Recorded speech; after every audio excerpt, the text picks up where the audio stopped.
City Clerk, could you take the roll, please? Yes, I got that too, and I don't know what that was. Oh. Is that Tom? I apologize. Alderman Ruth Simmons. Aye. Alderman Sufferton. Alderman Revelle. Alderman Alderman Rainey. Alderman Fleming. Alderman Fisk. Alderman Braithwaite. Alderman Nguyen. Here. Alderman Wilson. We have a quorum. All right, thank you, Clerk Reed, and welcome everybody to the Monday, February 10th, 2020 Evanston City Council meeting. I know that Alderman Fleming was under the weather, and I believe, is Alderman Rainey already here? Or? Yeah, she's okay, here. so Alderman Rainey's here, and she'll be here shortly. A couple announcements to start us off.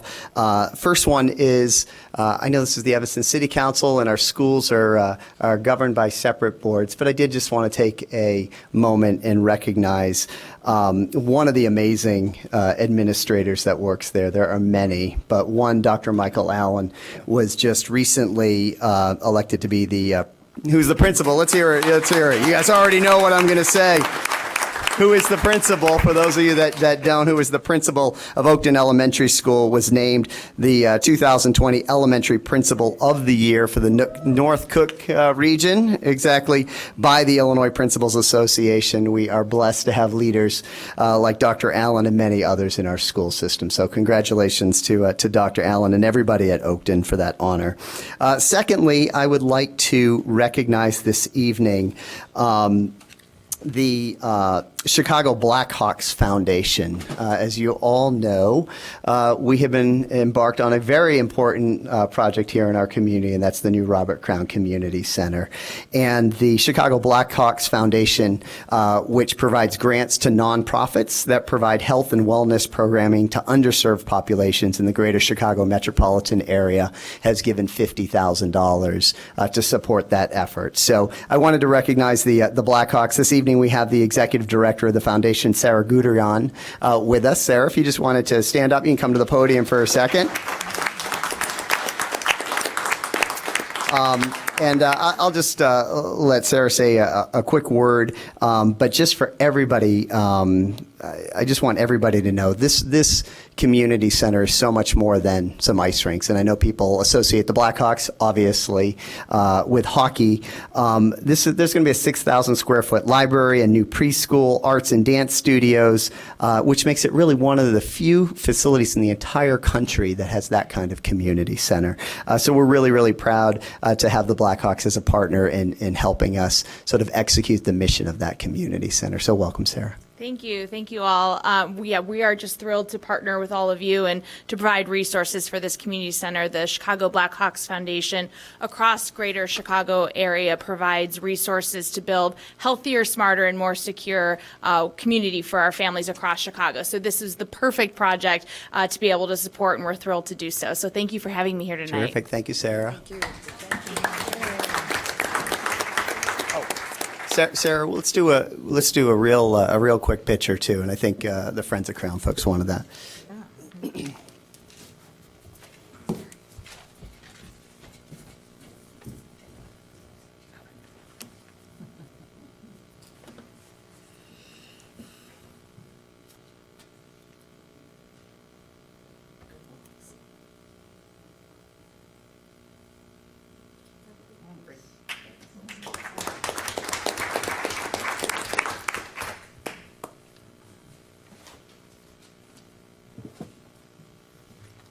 You know what? I'm going to be coming down here in a second, so I might as well stay here.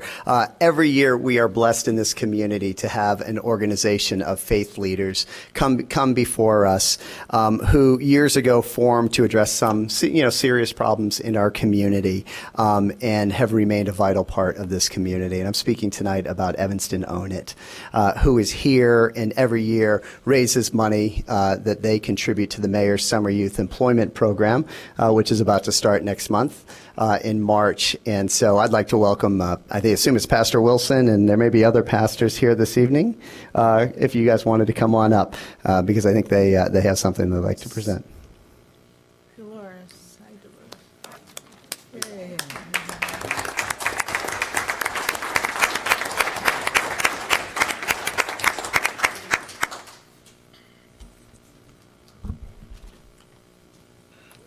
With this many preachers, y'all know we're going to take an offering up.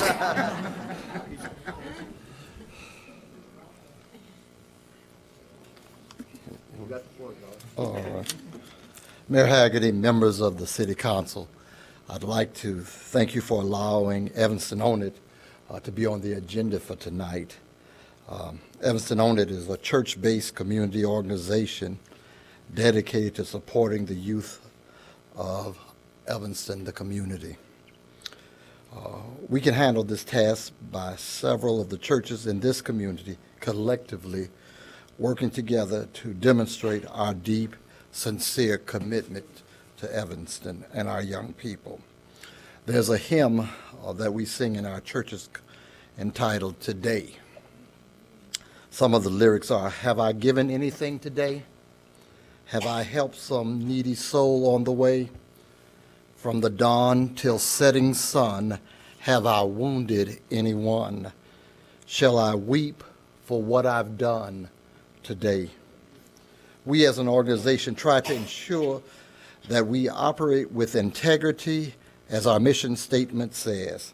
Evanston Own It makes sure that the funds that the community have entrusted to us are used to help our community's young people. To this end, we have invested their money into the mayor's summer youth program to the tune of to this date of $35,000.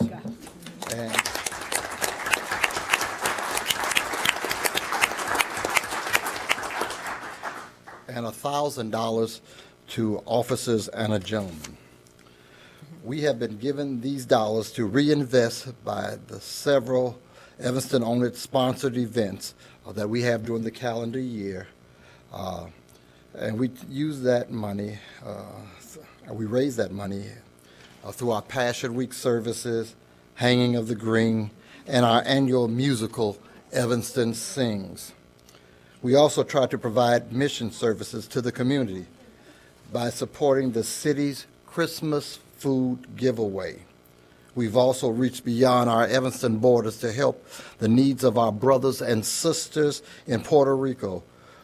We don't plan to weep for what we've done today.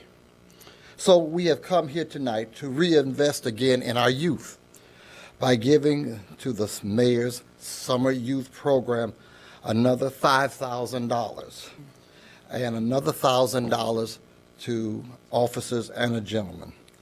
The cooperation of the following churches contribute to this presentation: Bethel AME Church, Christ Temple Baptist Church, Ebenezer AME Church, Faith Temple Church of God in Christ, Fire Baptized Holiness Church, First Church of God Christian Life Center, Friendship Baptist Church, Mount Pisgah Ministries, Mount Zion Apostolic Church, Mount Zion Missionary Baptist Church, New Hope CME Church, Sherman United Methodist Church, Springfield Missionary Baptist Church. The efforts of these churches have helped bring the total of our giving today now to $40,000 for the Mayor's Summer Youth Program and $2,000 to the Officers and a Gentleman Program. We shall not have to weep for what we have done here today. We have shown our community that the black churches work together to help ensure that our youth, our young people can achieve the impossible dreams. As we remind them during this Black History Month that their forefathers and mothers fought to have their dreams become a reality, and so we do that for them. May God bless each of you, and may heaven smile upon you. And Mayor Haggerty, come and get the check before I decide to spend it.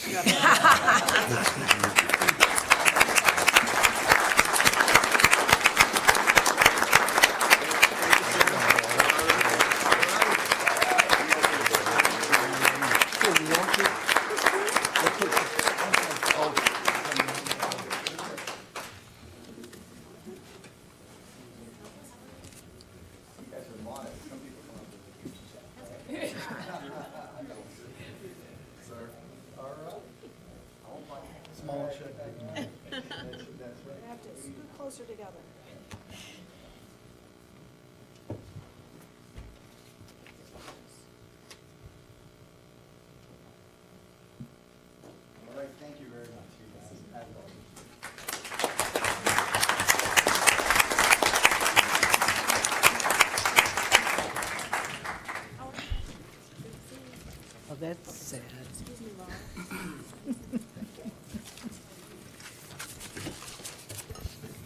All right, for the record, I'm taking this check for $6,000 for a total of $42,000 if you talk to the OGA, and I'm giving it to our city manager. You're all observing that right now. I don't want anybody saying the mayor absconded with money or anything.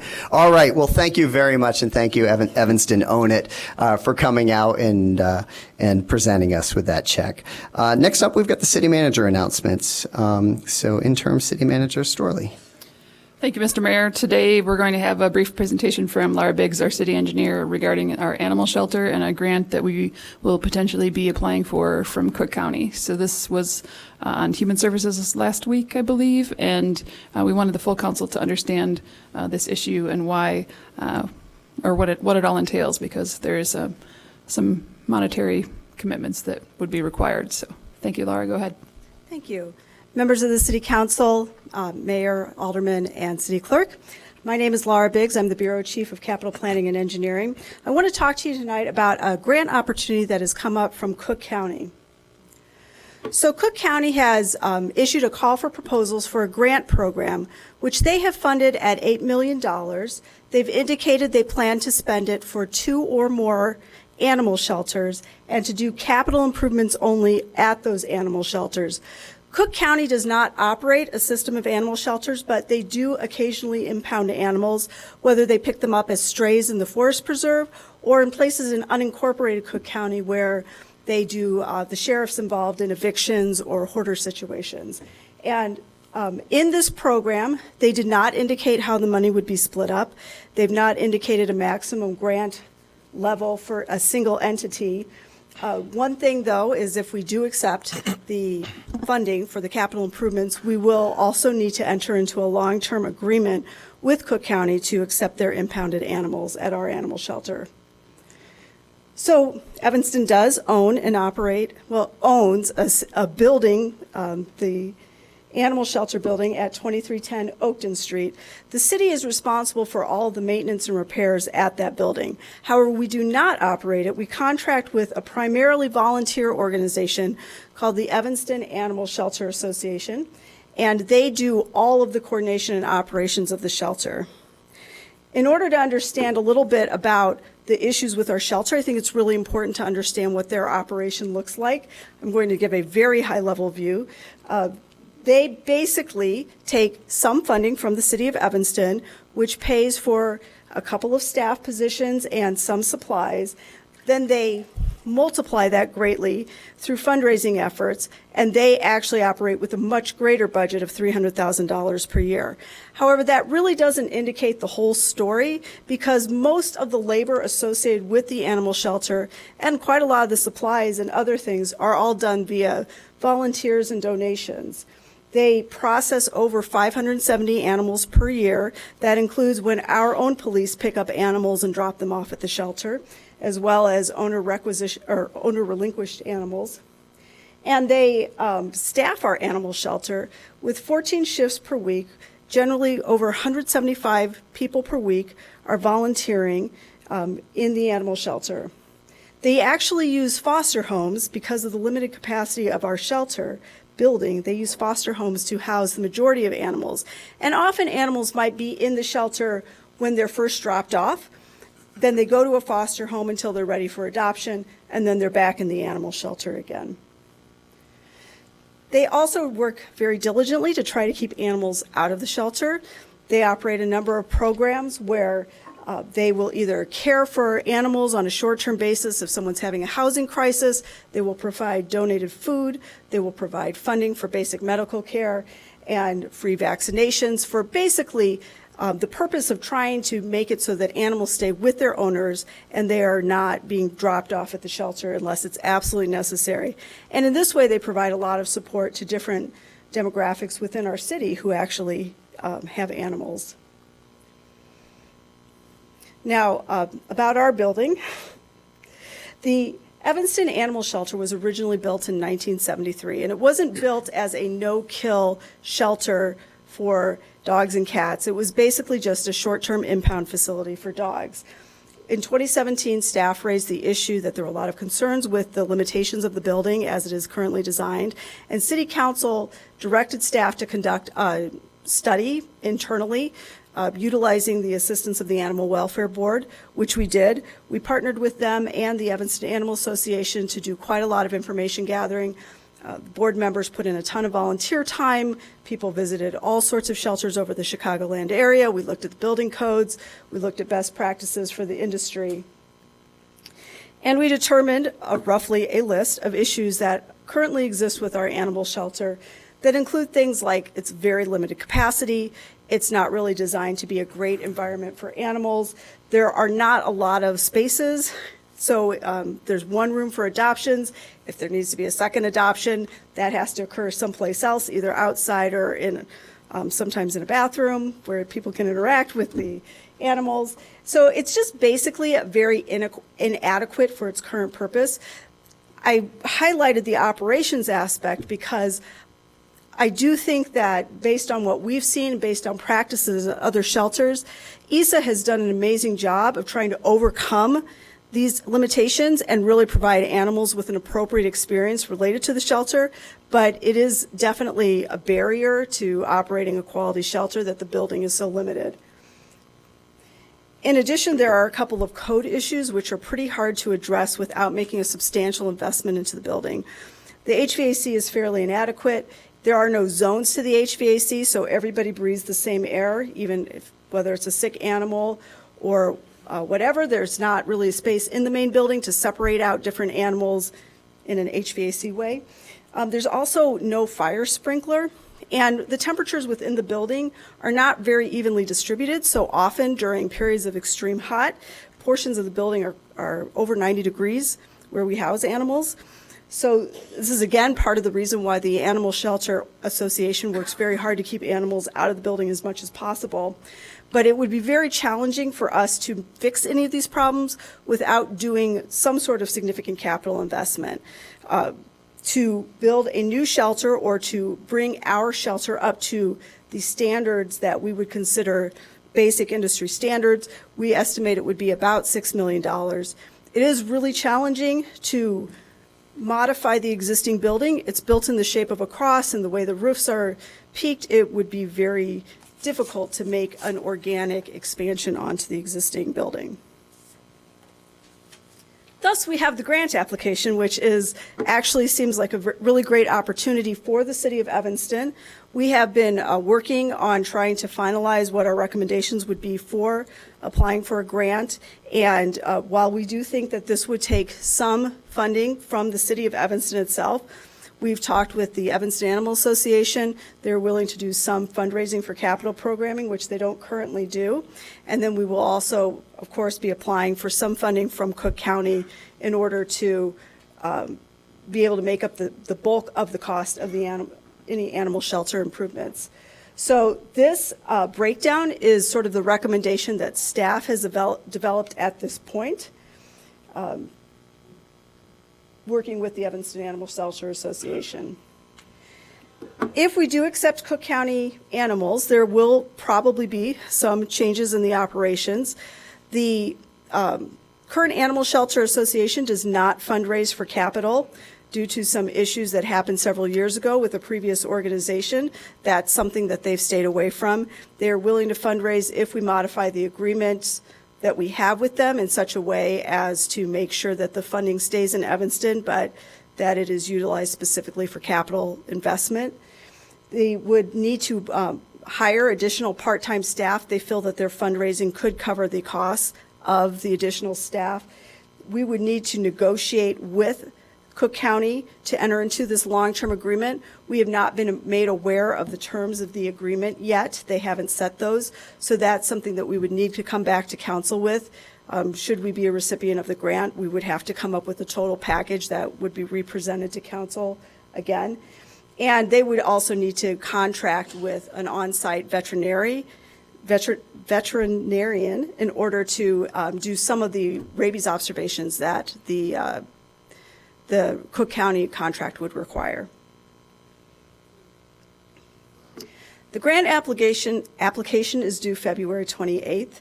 We would need to pass a resolution in support of that grant application should we decide to proceed with that. So if the council is willing, we will bring back a resolution at the February 24th meeting to apply for the grant application.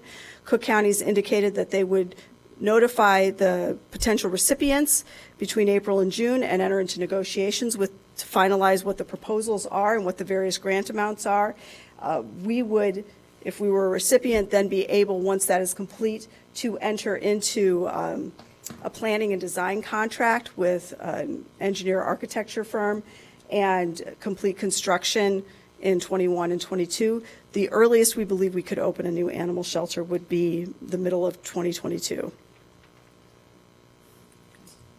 That is the end of my presentation. Thank you, Laura. We'll open it up for questions or any comments from council members. Alderman Fisk. Thank you, Laura, for that great presentation.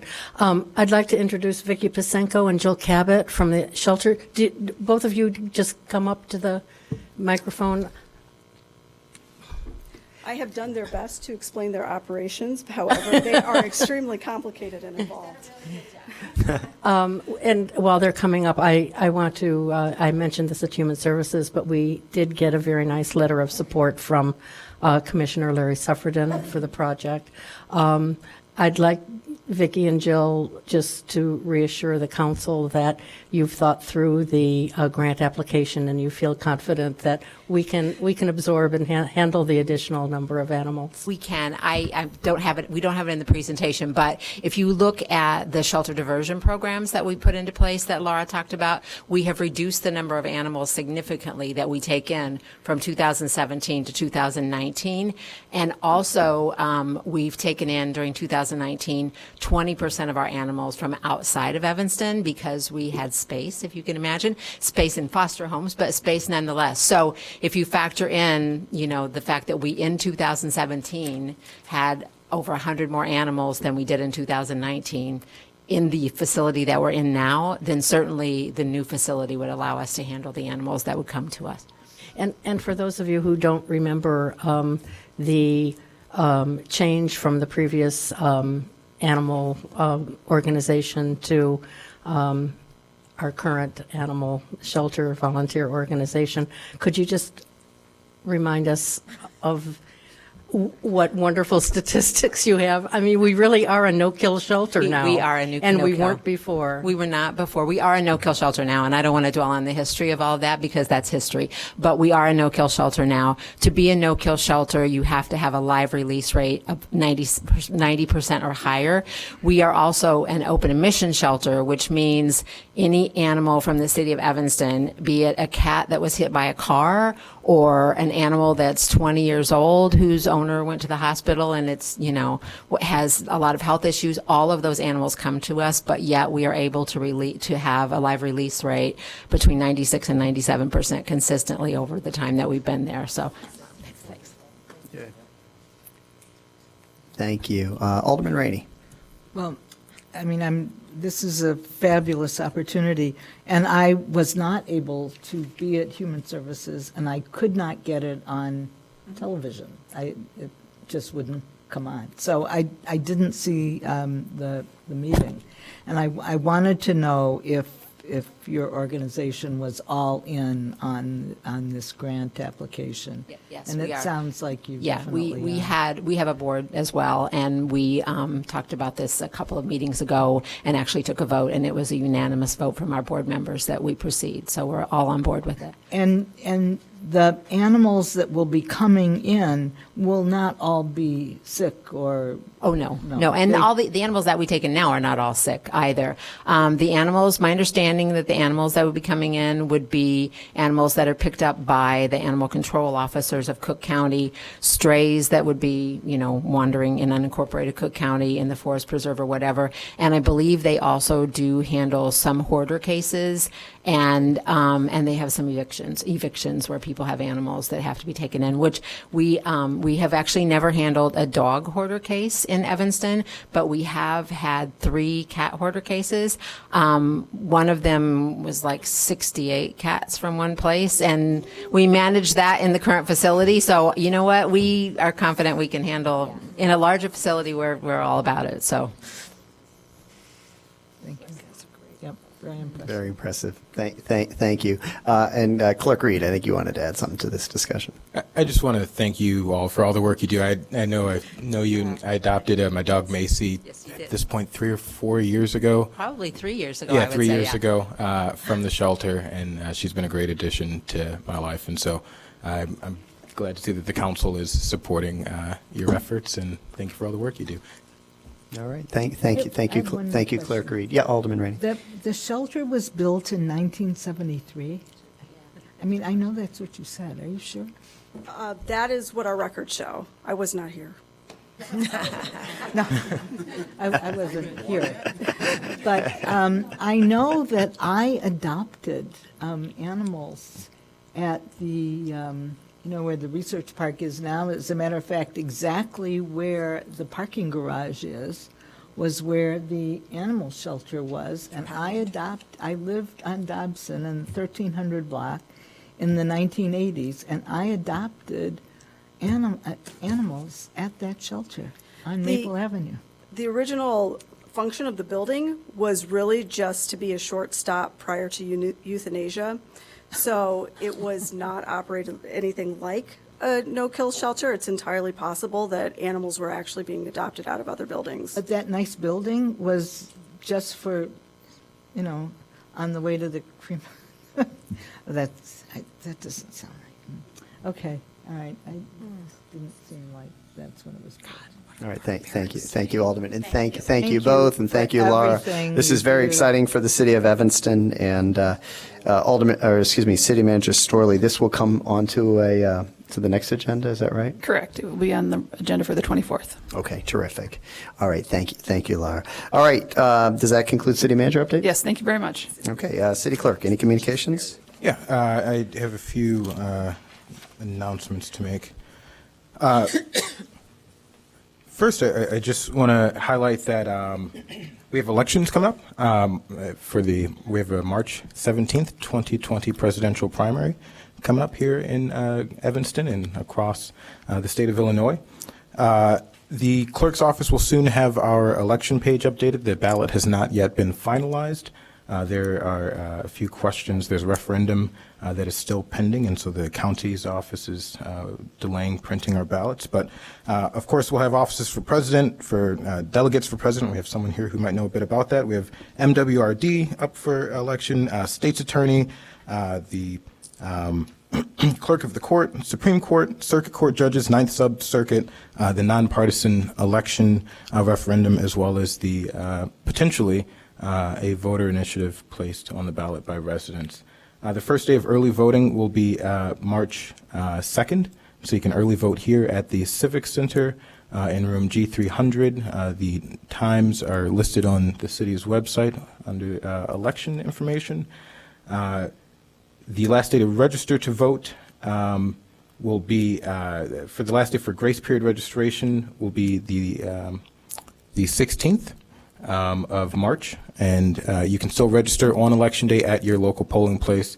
And 17-year-olds who, folks who are 17 and will be 18 by the November election are eligible to vote in this election. So remind young folks that they can get registered and vote, and they can do it all on the same day if they're folks who wait to the last minute, and they can visit the clerk's office page shortly enough to get a list of candidates and make an informed decision. Secondly, I do want to note that on tonight's agenda, we have an appointment of a compensation committee. And I did have a conversation with the mayor regarding this. I just want to raise my issue with the way that this committee was appointed. This is a committee that decides the compensation for the alderman, the mayor, and the city clerk. And this committee was not appointed in a public process. There wasn't an announcement of this committee's existence. And then as this committee was appointed, the committee was hand-selected by one of the folks who will ultimately make a decision about the compensation. And so I hope that there will be a motion to hold this matter and open this up to a more public process that allows residents to weigh in on this extremely important issue. And, if there's, we have 244 days before the election for this committee to make a determination. I hope that we can get it right. That ends my communications. Thank you, Clerk Reed. Okay, we're going to move on now to public comment. For those of you that it's your first time here at public comment, I'll just quickly go over how public comment works. So, per our rules, we set aside 45 minutes total for public comment. We take the total number of people that would like to speak, we divide it by the time, and we arrive at the amount of time that everybody has. So this evening, that time will be 1 minute and 30 seconds. We've got 30 people that are signed up. I have made one exception. I'll explain that in 1 second for the very first speaker, who I'm going to give just a little more time to because of the issue that I know many people are here to speak on tonight. So if it's your first time here, we have a system that's been working pretty well so far that we just implemented this year of lights and a timer up there. Okay, so you'll see those lights. When it turns yellow, it means the time is ticking down, and it turns red, it means the 1 minute and 30 is up. We see those same lights up here, and when that happens, I'm just going to ask that the next person step forward. So to be respectful of everybody in the time, I just ask that you be respectful of the 1 minute 30 that everybody will have this evening. And again, if you feel that somebody's gotten up there and spoken and it was the same thing you want to say, you can get up and say, hey, I agree with what he or she said, and that's fine as well. Okay, so with that, I'm going to turn to the first person. I will say I know a lot of people here are here this evening to speak on item 01, which is resolution 14-R-20, which is supporting the Illinois legislature to enact legislation that allows terminally ill, mentally capable adults the option to seek medical aid in dying. And the members up here and myself know that this is an issue that people on both sides of this issue have a lot of concerns about.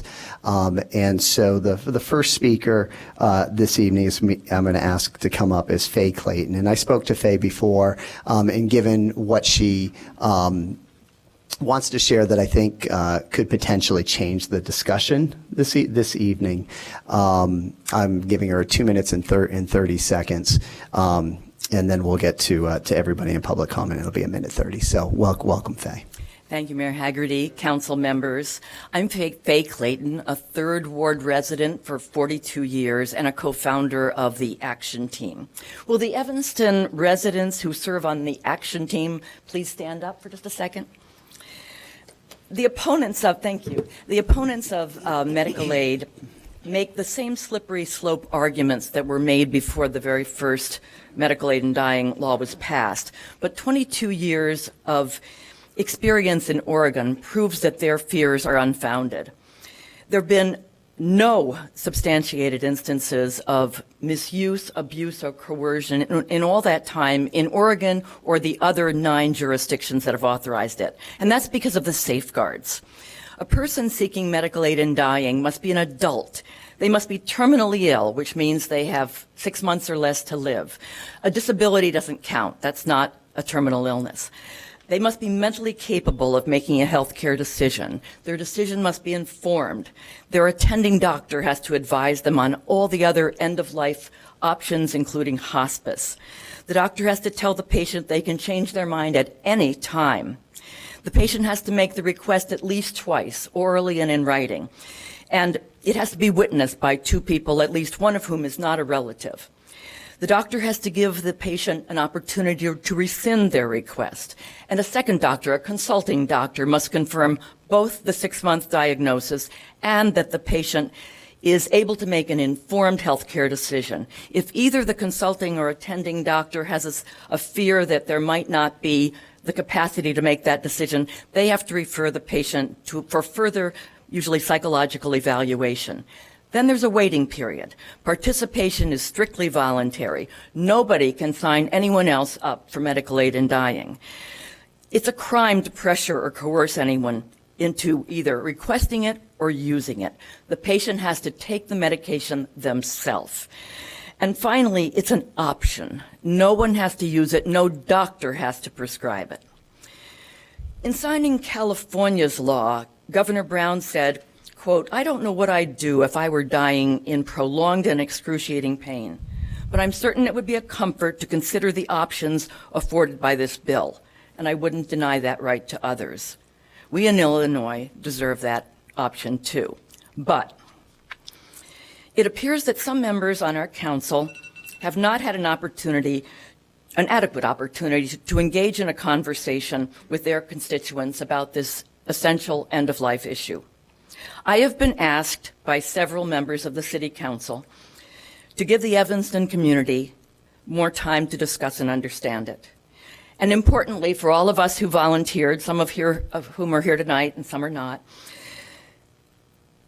this will give the aldermen who are uncomfortable with the resolution, it'll also give the opportunity to our strong supporters to do what they have offered to do, which is to write a letter to our representatives and senators in Springfield, telling them that they personally support state legislation that will authorize this vital option.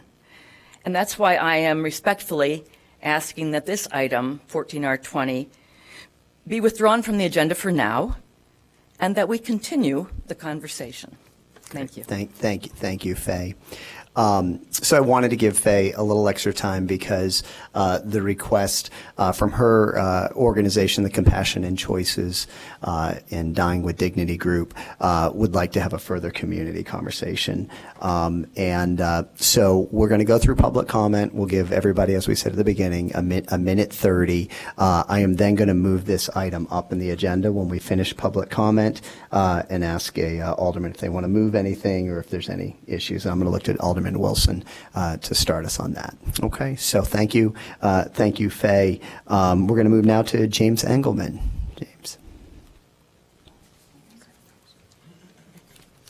Hi, I'm James Engelman from the 5th Ward. I had 2 items to talk about, but the first one was about the snow on the sidewalks. The fine should be a little bit higher than $50, maybe, but they should have somebody shovel their snow. A group of people, they could find some people that shovel the snow. The second thing I want to talk about is the dignity of dying. 6 years ago, I lost my girlfriend, and there was a problem with her legs and something, and the doctors looked at something happened to her, and she was rushed to the hospital. The brothers, her brothers were with me, and then the doctors looked at her and told us after a couple of days that if we wanted to do something, and so anyway, the brothers, one of the younger brothers, Stuart, asked me, Jimmy, you've been with her for 50 years. What do you think should we do? And I says, I'm not a God and I'm not a priest, but we should talk. Okay, I'm sorry. If you could finish your sentence, James. And then they decided to move her to a room upstairs by herself, where dignity, if she wanted to die. Well, within 2 days after she was moved up there, I was going to go and visit her. And her brother was going to pick me up, and all of a sudden we got a call that she died. This was April 5th, and my birthday was April 19th. Thank you very much. Thank you. Thanks for sharing that, James. Dan Joseph.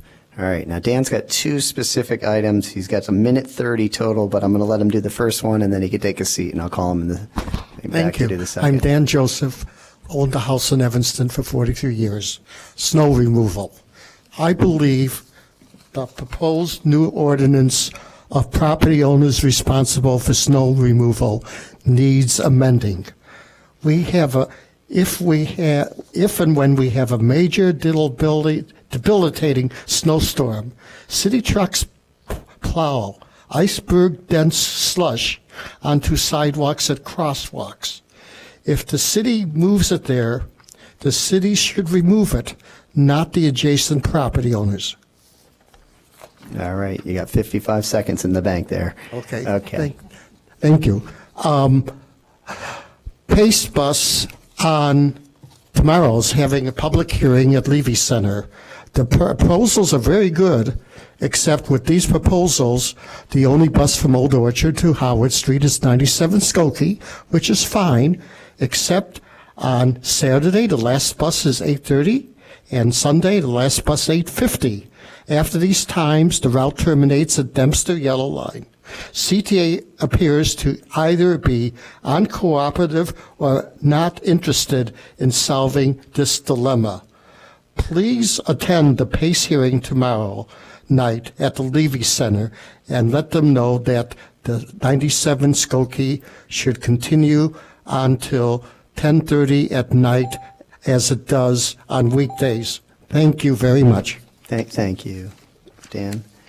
All right. Okay. So now I'm going to start calling off so folks will know. We got Oliver Ruff next, then Misty Wittenberg, and then Eric Parker. Welcome, Oliver. Thank you, Mayor. Thank you for this opportunity. I'm Oliver Ruff, a resident of the 8th Ward for 43 plus years and a retired educator. I believe access to medical aid and dying is important, not just for white community, but also for the community, for the blacks in the community of color. According to the 2006 article in the Journal of Palliative Medicine, Black Americans are less likely to receive comfort care and pain management than whites. Evanston's black residents should have access to all end-of-life options, including medical aid and dying. Medical aid and dying will decrease suffering for those who are diagnosed as terminally ill with 6 months or less to live, who are mentally capable and will provide comfort and peace of mind during their latter days of life. I realize that there are people who may not opt for this practice because of religious and other reasons, and that's okay. This is meant to be an option for those who feel that this is appropriate for them. There is no coercion or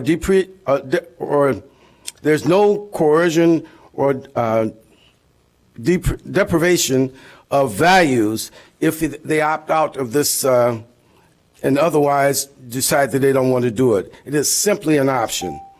I want to ensure you that this is equity in the transmission of information to all, but particularly for blacks and persons of color.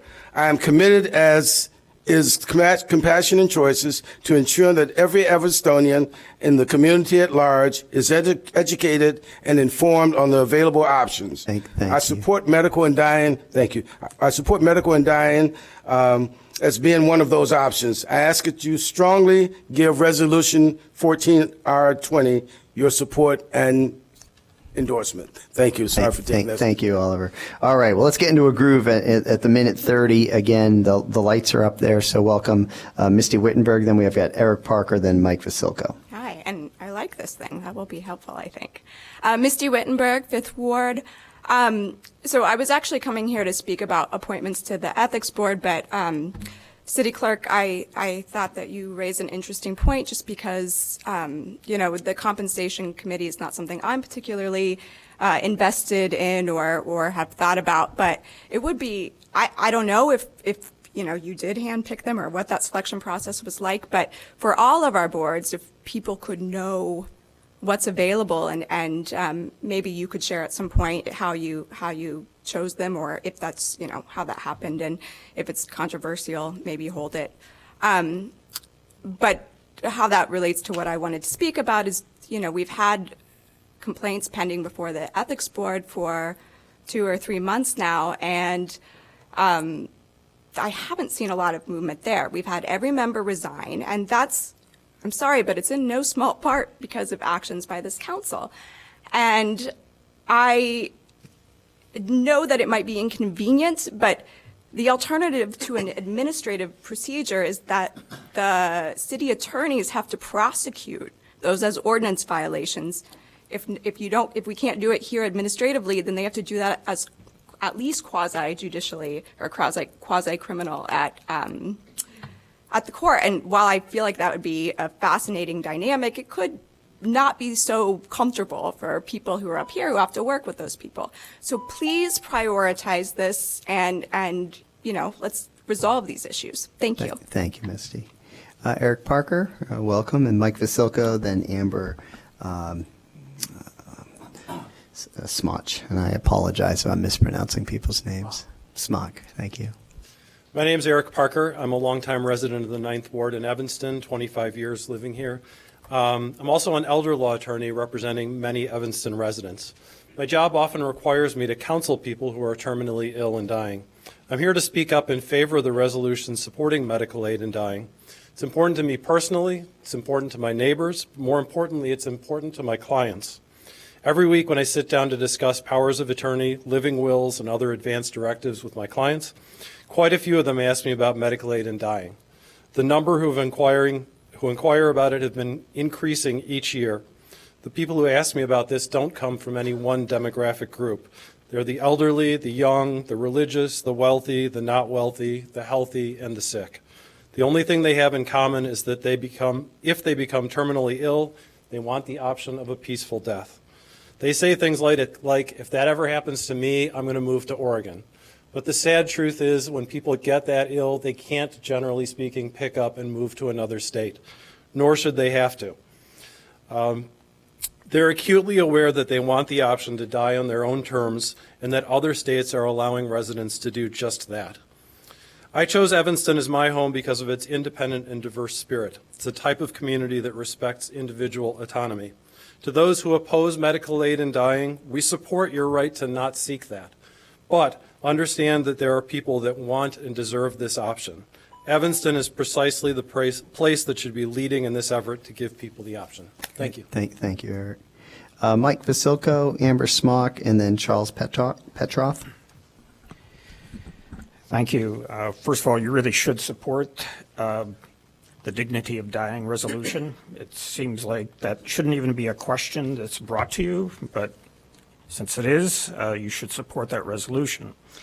I did come tonight to speak about SP2, which is open for discussion tonight, I guess, regarding lakefront improvements in the way of protection.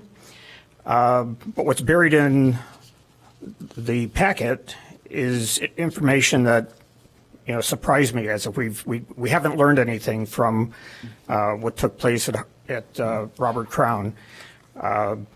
So staff waited 4 months to bring you a letter from the U.S. Army Corps of Engineers. They waited 4 months. Now they want to rush it through. I mean, the work is obviously necessary because the lakefront is under attack, but they want to do it in the form of a no-bid sole source contract with one consultant. They don't even want to bid a full set of bid documents. They want to get estimates again, as they did at Robert Crown. So it seems to me we haven't learned anything, and once again, it's a big rush to push this through, and they didn't give you the opportunity to review this 4 months ago. In that period of time, you could have actually bid the project to a consultant, bid the work to a contractor, and have been ready to go. So I ask that you deny this tonight. It's the same kind of backdoor negotiations that went on with Robert Crown. It's happening again on the lakefront. Thank you. Thank you, Mike. Amber Smoch, Charles Petroff, and then Garland Armstrong. Welcome.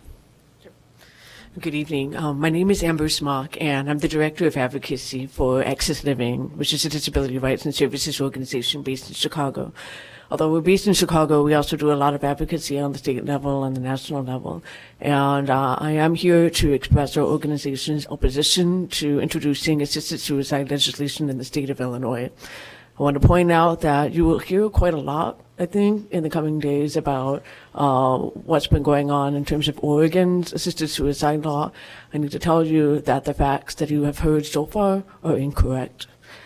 97% of the people who've requested assisted suicide in Oregon do so for disability-related reasons. So you should really think very hard about the information that you are presented with and ask deep questions about how many disabled people are requesting this. People who will not say that they are officially disabled will actually have disabling conditions related to the activities of daily living. The fundamental thing for this is, people think that living with a disability, living with a disabling condition is something that doesn't have dignity. Having to change a diaper, being fed, having to have your clothes, people think that that's something that doesn't have dignity, and that's why people ask for so-called death with dignity. So it's extremely important to consider whether or not the facts that you are being presented with about assisted suicide are actually the real facts. So we hope to be in communication with you going forward. Thank you. Thank you. Charles, then Garland Armstrong, and then Heather Armstrong. Thank you. My name is Charles Petroff. I'm a resident of the 4th Ward. I am the son of a father with disabilities, and I am the senior attorney at Access Living, the group that Amber Spock just introduced. I do want to talk about coercion, especially in the community of people with disabilities. Quite specifically, this society that we live in has two modes when dealing with someone with a disability. They either call them an inspiration or they find them a burden. Both those modes are incorrect. Both those modes are things that we need to deal with before we can deal with things like assisted suicide broadly applied in our population.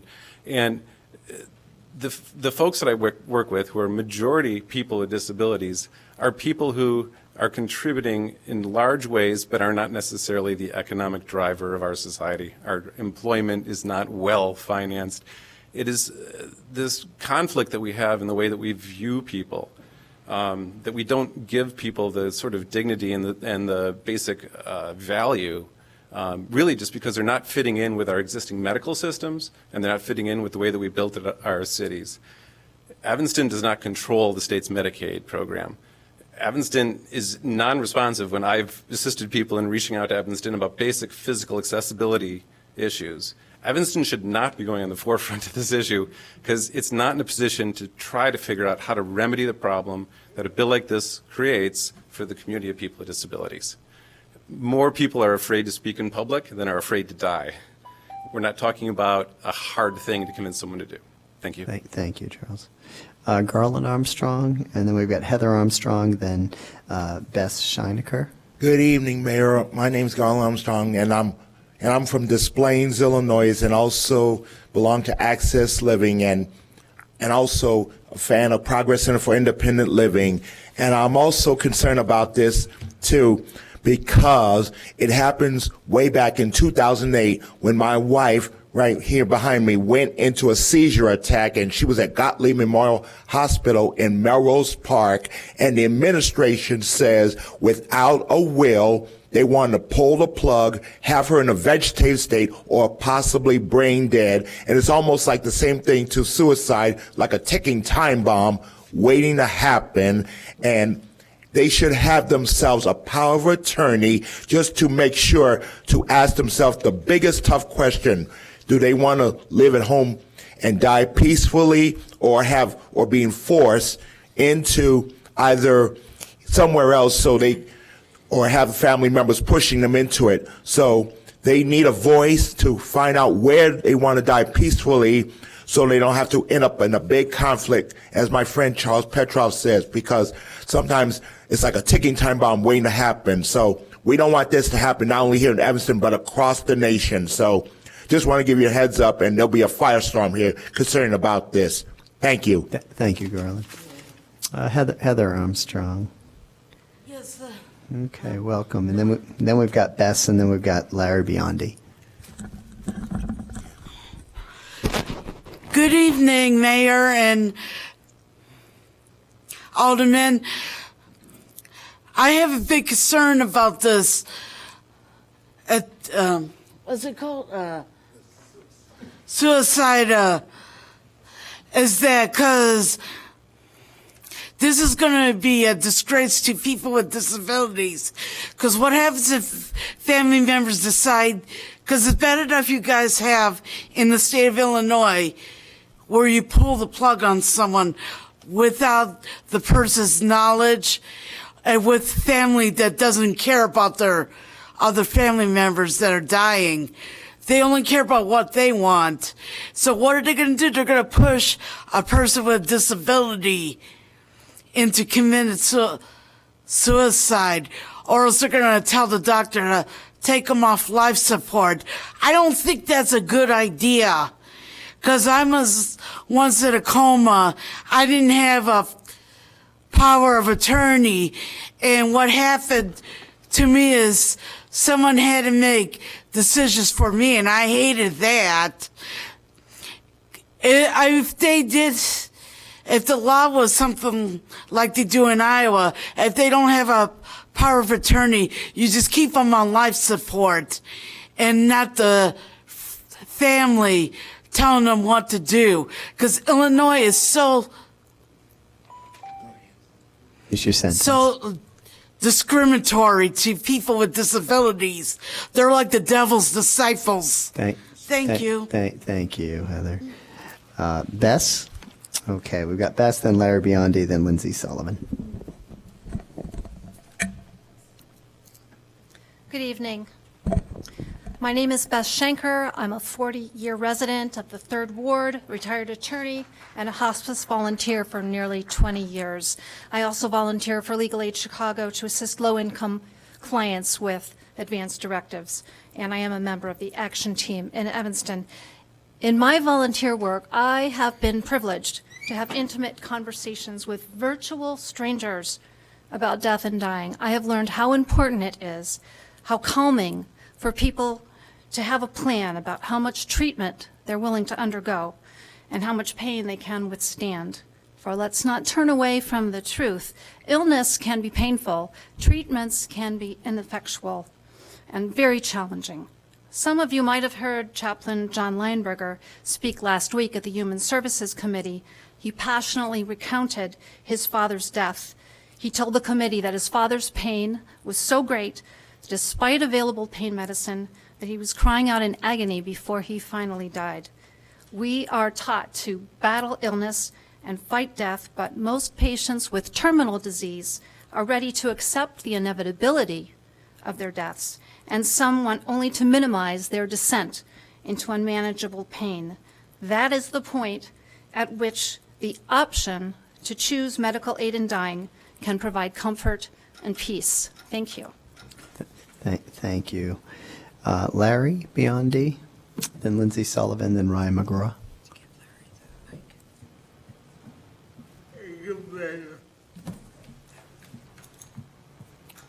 We're going to have somebody help him bring that down. Good evening. My name is Larry Biondi.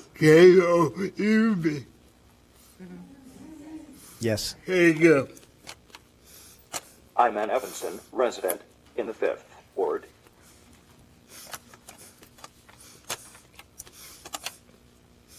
I'm an Evanston resident in the 5th Ward. I work at Progress Center for Independent Living in Forest Park. I'm also a member of Not Dead Yet, an organization that opposes doctor-assisted suicide. I was here last Monday. I gave testimony in front of the city's Human Service Committee, and I'm here tonight in front of the whole City Council to again oppose Evanston's proposed assisted suicide resolution. I emailed members of this city's council links to studies and research poking holes to the safeguards in doctor-assisted suicide laws. I hope that each of you had time to look at them before you take a vote tonight. Studies show that legalizes assisted suicide pose significant dangers to people with disabilities. On October 9, 2019, the National Council on Disability released the findings of a federal examination, the country's assisted suicide laws and the effect on people with disabilities. Finding the law's safeguards are ineffective and oversight of abuse and mistakes is absent. Over the last 2 decades, every national disability organization that has taken a position assisted suicide opposes it. The reasons for opposing laws are many. 1. When doctor-assisted suicide is legal, it's the cheapest treatment available. an attractive option in our profit-driven healthcare system. Second, terminal diagnoses and prognoses are too often people could lose good years of their lives. Third, if one doctor says no, people can doctor shop for another doctor who will say yes. 4. People with the disability of depression are subject to harm where assisted suicide is legal. The highly touted safeguards turn out to be very hollow with no real enforcement or investigation authority. Furthermore, doctor-assisted suicide is a prescription for abuse. For a caretaker, they can steer them toward doctor-assisted suicide. Many other pressures exist that can cause people with compromised health to hasten their death. Evidence appears to show that assisted suicide laws lead to suicide contagion, driving up the general suicide rate. We already have the right to good pain relief, including palliative sedation, if needed, so these laws are unnecessary. In closing, because the dangers of mistakes, coercion, and abuse are significant, many medical organizations also oppose doctor-assisted suicide laws, including the American Medical Association and the American College of Physicians, and many state legislators in this country have repeatedly rejected them, and I hope that the Illinois General Assembly will follow the same suit. The U.S. Supreme Court and the highest state court rulings to date have declined to find a constitutional right to doctor-assisted suicide. I urge you to vote no to this very dangerous proposed resolution. Thank you. Thank you. Thank you, Larry.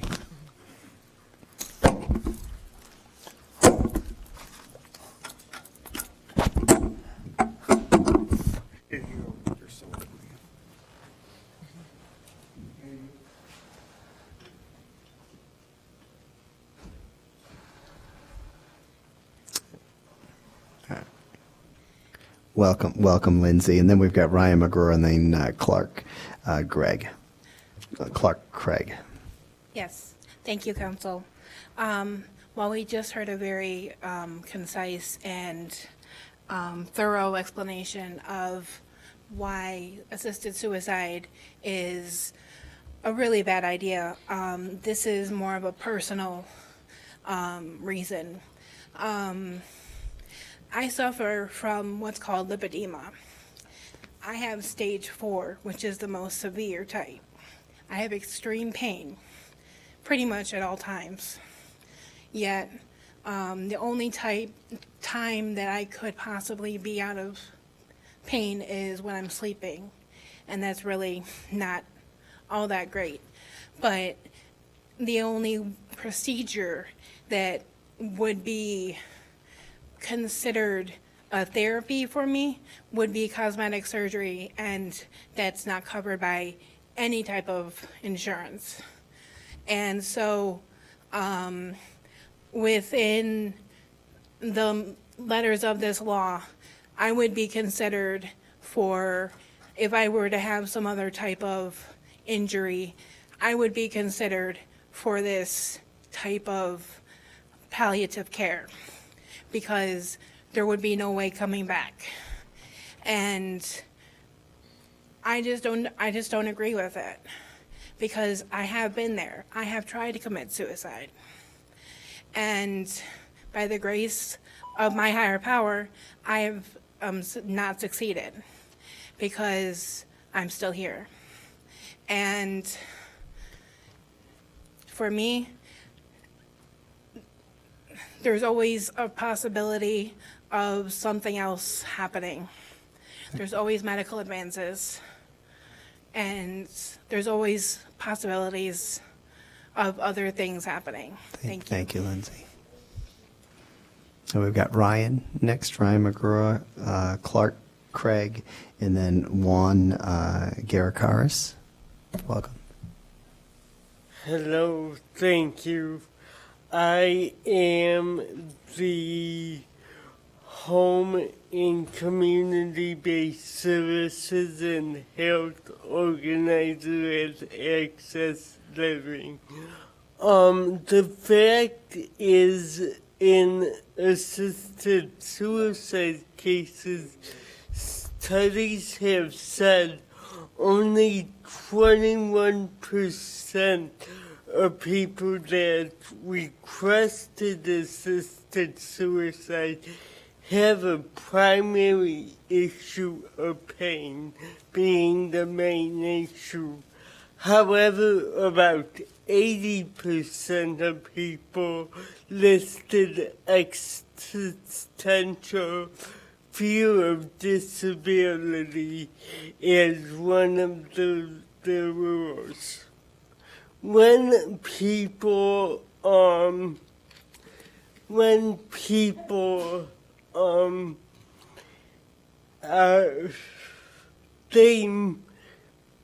people can doctor shop in Oregon, and they can look for doctors that prescribe treatments, and they can go to another to get them to prescribe assisted suicide. Can I have 30 more seconds since I speak slow? Sure. Thank you. In another issue is that insurance companies often deny other treatments that could save lives of people and prolong lives recommended by physicians in lieu of assisted suicide measures, simply because these are cheaper. $300 over $8,000 to thousands of dollars to provide treatment. In this profit-driven economy where pharmaceuticals profits are through the roof, it is a lot more economically convenient to end someone's lives.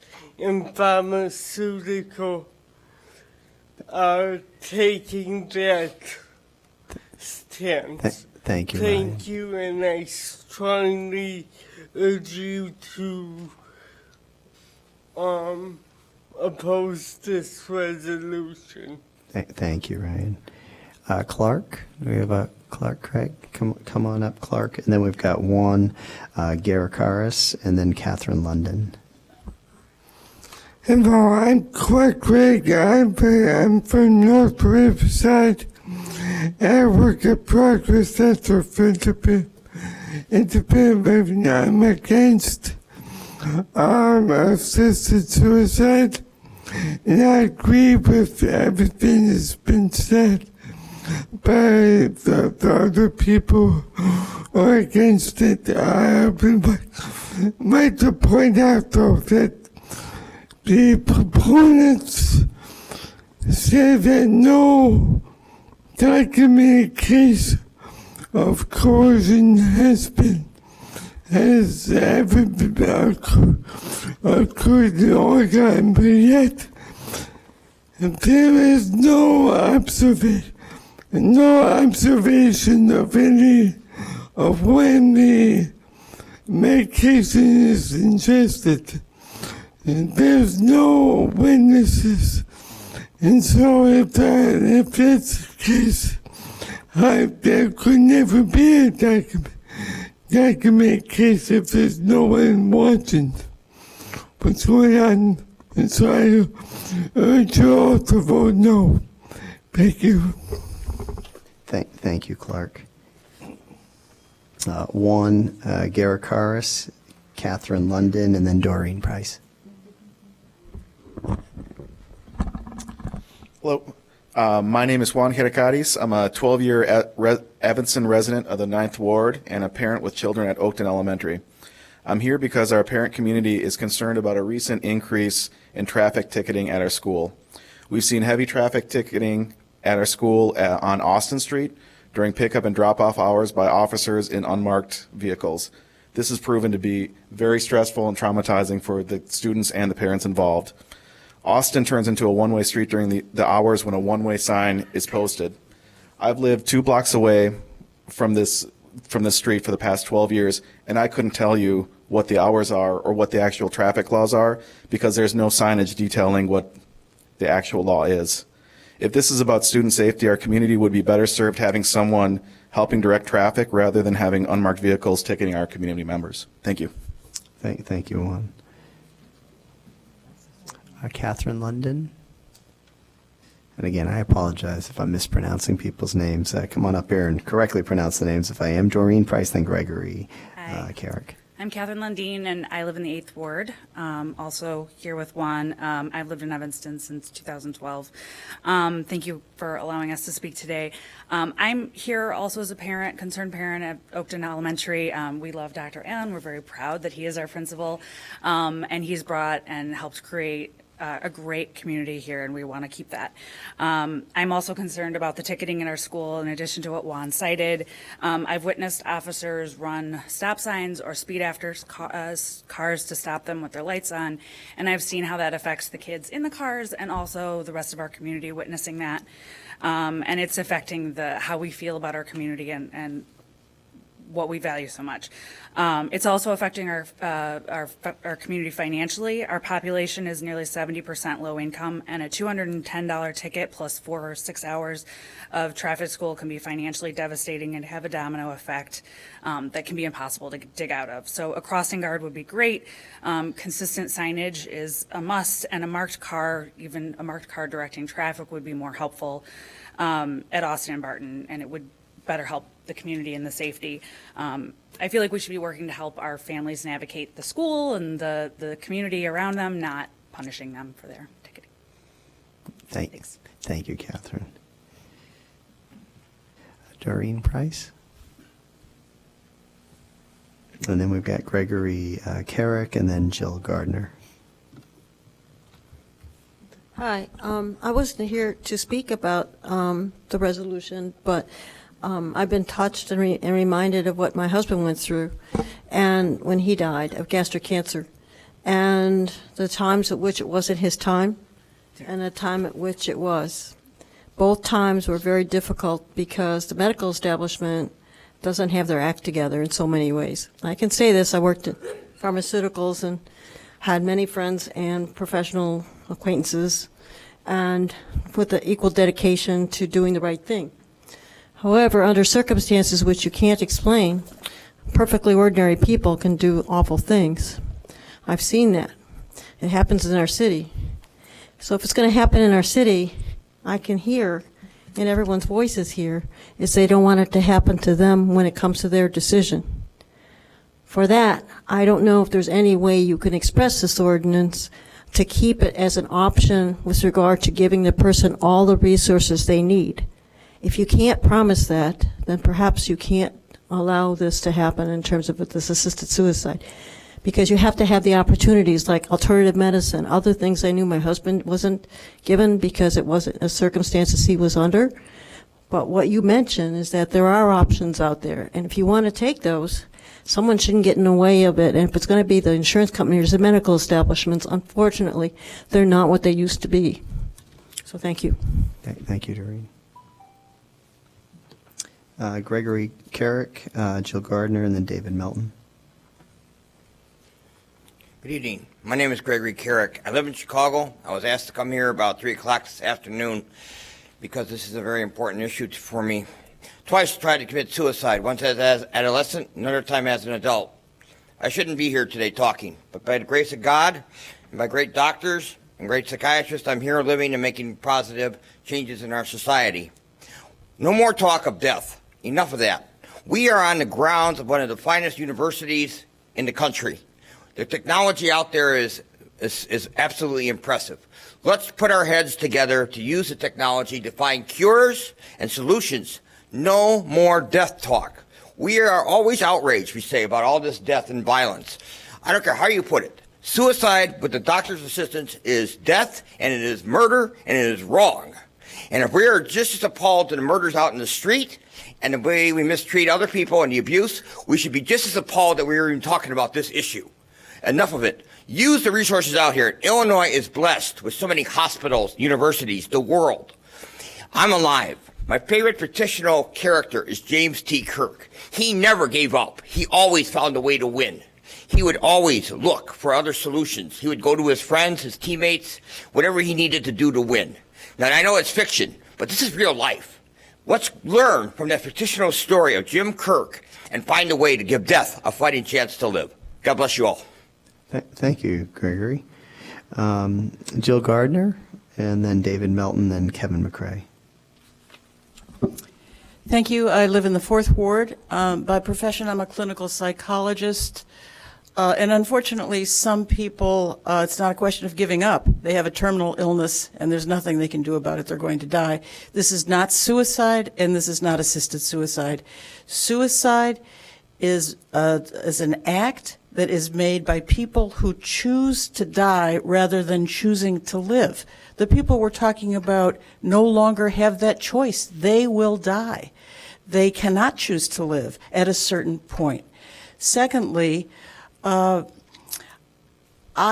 do not believe that it is accurate what we're hearing about all these protections that don't work. There is concern about not being able to avail yourself of whatever medical treatments are available, and about being coerced by doctors, insurance, family, whoever, to take this option when you don't want it. You're hearing facts, you're hearing studies. We have equal studies, there's no substantiated case where this abuse has taken place. I think these are legitimate concerns, but they're fears. So what I would just say is let's make a decision based on facts, not fears. I don't think we have to throw the baby out with the bath. I think we can do both. I think we can protect people and we can make options available to them, last sentence, so that those who would want it can get desperately needed relief and peace of mind from physical pain, from emotional turmoil in virtually their last days on earth. Thank you. Thank you, Jill. David Melton, Kevin McCrae, then Jane Sullivan.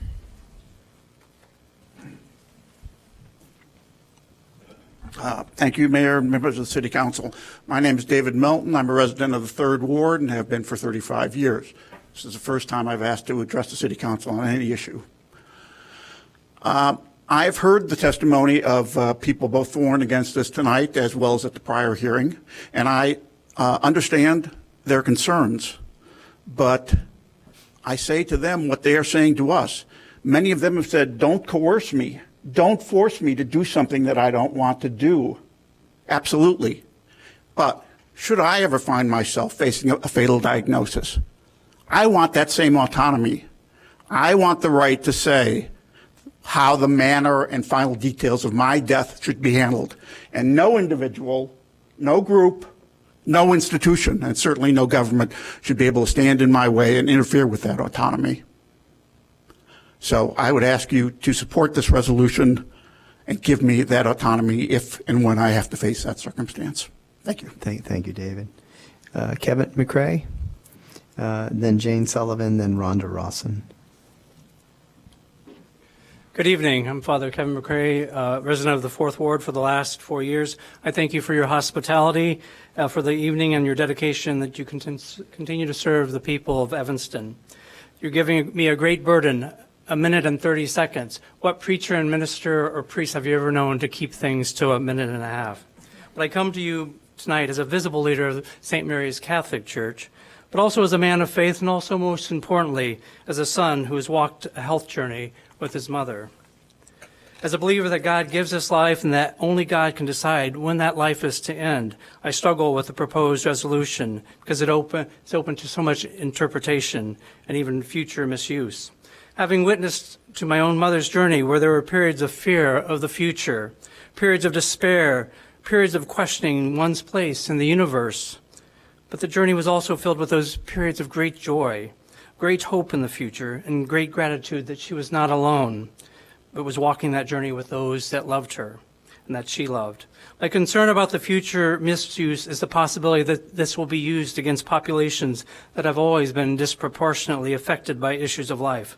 Populations of color, populations of other abilities, populations of lower social, educational, and economic realities, and even populations of gender and age have often borne the brunt of this legislation. So we want to make sure that the companies, the insurance companies, and the healthcare, who are always looking for a bottom line, make sure that they don't make the decisions for us. I was called 15 years ago by my mother's doctor, who said, "Come home and bury your mother." I did come home. I did bury my mother, but I buried my mother 6 weeks ago so she was able to live these 15 years, recognizing and seeing that her grandchildren had fallen in love and had married, that she was able to hold her great-grandchildren, that she was able to experience all the devotion and advocacy of a family that loved her. So for these reasons, I respectfully request that you vote no for this resolution. Thank you, and God bless you all. Thank you, Father McCray. Jane Sullivan. So we've got Jane Sullivan next, then Rhonda Ross, and then Ray Friedman. Thank you. I'm Jane Sullivan. I live in the 3rd Ward. For the last 20 years, I've had 40 years in home health care, a pioneer in home health care. I've literally been with thousands of people and their families in these situations when people are dying. And I really oppose, absolutely 100% oppose assisted medical relief to kill somebody. And that's really what it is. We have families are under duress. Somebody gets them, a diagnosis, or they know that they're dying. But during those periods of time, what happens is that families come together. There's a lot of healing that happens. There's a lot of prayer, and there's a joy.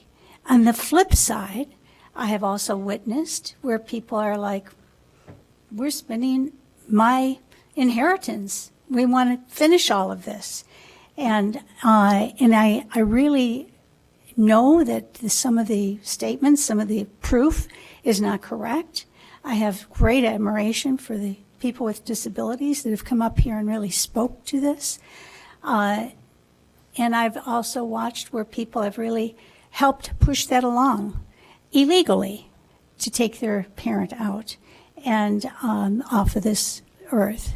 And it is an immoral and unjust, and at a time when somebody is so emotionally upset, to pull the plug. Thank you, Jane. Rhonda? So Rhonda Ross and Ray Friedman, the Madeline Decree. Hi, yes, I live in the 7th Ward, and I'm going to tell you guys a personal story. It's very recent, and I'm very happy to represent this side. Of course, I'm in support of this. My brother, my triplet brother, he had recently graduated from law school, recently was married, and he got glioblastoma. He had emergency resection over at North Shore Hospital. He had glioblastoma, fourth stage, and just everything. It was the worst possible diagnosis he could get, and the most extreme. He had a second recurrent tumor 7 months later. And after the second tumor resection, they just took out, with all the treatments, the radiation, everything that he went through, they just ended up losing so much brain, and so much of his deep ability to process information, was losing speech. And eventually he was going to wouldn't be able to speak at all. He wouldn't be able to even comprehend speech because of the location of the tumor. So it was, after the recovery of the second surgery, I mean, he never fully recovered, and it was really tough. So we had discussed assisted suicide, but as someone mentioned earlier, at that point he was too exhausted, and it was too hard to go through with moving and uplifting when, and all the stress that would cause. So we decided to do a natural death, thinking that lots of drugs and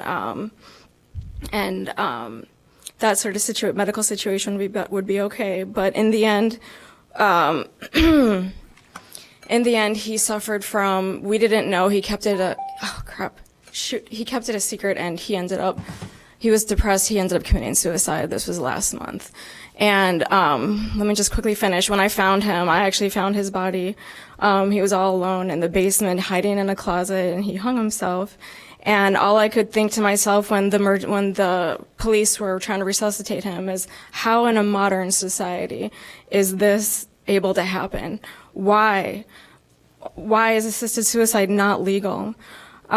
He should have been surrounded by loved ones, and we should have poured our love onto him, and he should have poured his love onto us and had a peaceful death.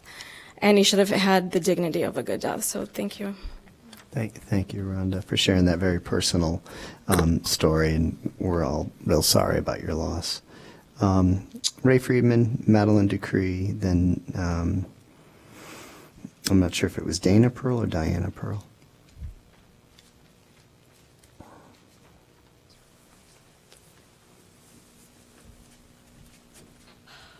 Good evening, everyone. Ray Friedman, Second Ward, and I hate talking about death and dying, and this seems rather mundane, the stuff that I wrote. My comments are, keeping in mind that the government was created by the people and for the people. We are the people, the taxpayers, school teachers, police, firefighters, business owners, and yes, even the agitators. We are all the people who need representation. And so you need to ask yourselves, are you representing all the people in all the wards? Once again, we have to repeat the same questions that are not being addressed because you refuse to have a dialogue, which is the purpose and intent of this public comment. Why is this? It looks like we're going out of our way to spend as much of our tax dollars as we possibly can, and not spending enough time on how to cut expenses. What is the status of James Park after spending $8 million on a lawsuit we could not win, and you were advised to drop by your own attorneys after spending only $100,000? What is the status of 1305 Pittner, which still does not have a valid zoning approval for the use of the building? And, by the way, we noticed the building has a white powdery substance all over the building. It looks like it has a fungus. Please let us know the status of that also. How did we manage to hire HR Gov after it was rejected by you? And instead of spending thousands on a search firm, why don't you use the acting city manager you already have sitting up there, as the contract is renewed once a year in any case?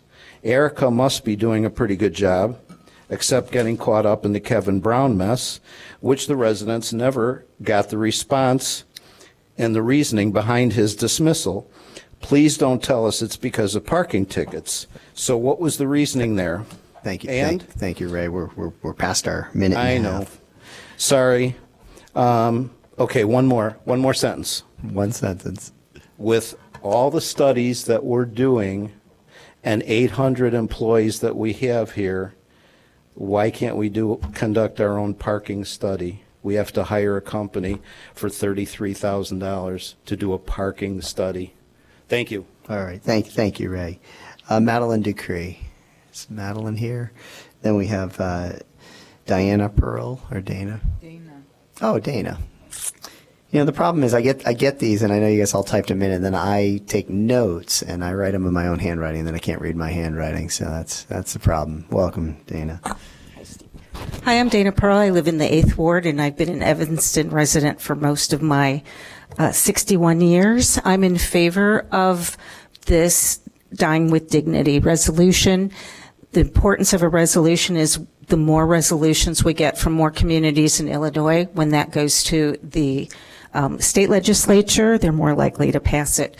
I'm really here to talk about some personal stories. 27 years ago, my grandmother was dying of colon cancer. She was 87. She would be in immense pain even in her sleep and would be wincing in pain, but she had the maximum amount of morphine allowed by law, and so she had to suffer. She did not want to suffer. And I don't know if she would have said, I'll take a pill because I don't want to go through this. She may have decided to stay with us if she had had that choice. We're talking about choice. How many choices do people have at the end of their lives? This isn't about forcing people with disabilities to kill themselves. This is about individuals saying, I've had enough. I can't endure this anymore. I've been going through pain for months and it's not getting any better. And I'm only going to be here maybe for another month or a week. And actually it sometimes happens with people who aren't in pain, but 15 years ago, my dad underwent surgery conducted by neurosurgeons. And he said, if I end up a vegetable, I join the Hemlock Society. They'll come pull the plugs. I don't want to end up in bed unaware of anything. It's all about choice. Thank you, Dana. John Hitt.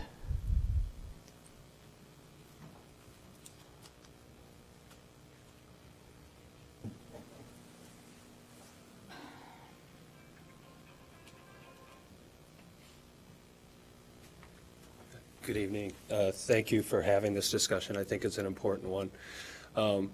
As with Father Kevin, I lost my mom just last week. She suffered from Lewy body dementia. She's had that disease for years and years, and it is terminal and has been terminal for the last number of years. She chose to live, but with that kind of disease, you don't know when you're going to pass away. And she went through, even though economically my parents could afford the health care that they wanted. I want you to know that, and I feel that, the people here, strongly feel compassionate about people feeling pain. My mom wasn't in a lot of pain, but psychologically, mentally, because Lewy body dementia takes people in and out. She knew all along that she was going to die of this, and she was losing her mind. At the same time, she would be totally lucid. One of the problems with that is that she felt, and my father felt, economic pressure, even though they actually didn't have any. And she started to take decisions that would be pretty irrational, and my dad, and she really struggled with a lot of decisions and depression in and out. My point is that although I know people talk about there isn't a slippery slope or you shouldn't be concerned about it, I absolutely think you should be. And I'm very strongly against the resolution. I do understand people in pain that have a week to live, a month to live. But there's a lot of people out there who will make irrational decisions, especially the elderly, and I've seen it in my folks, so I really strongly urge you to vote no. Thank you.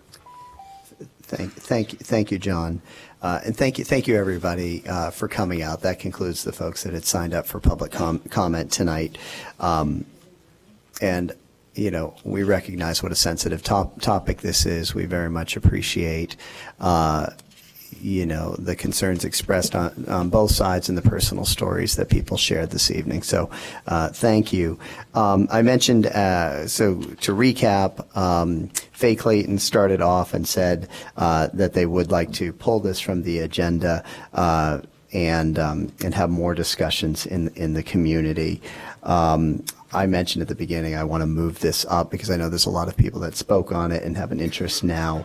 So I'm going to ask Alderman Wilson to take the floor for a second. I guess it's kind of a two-step thing. First of all, I'd move that we advance it to now to address. So I move that we advance this matter to... Second? Second. Okay.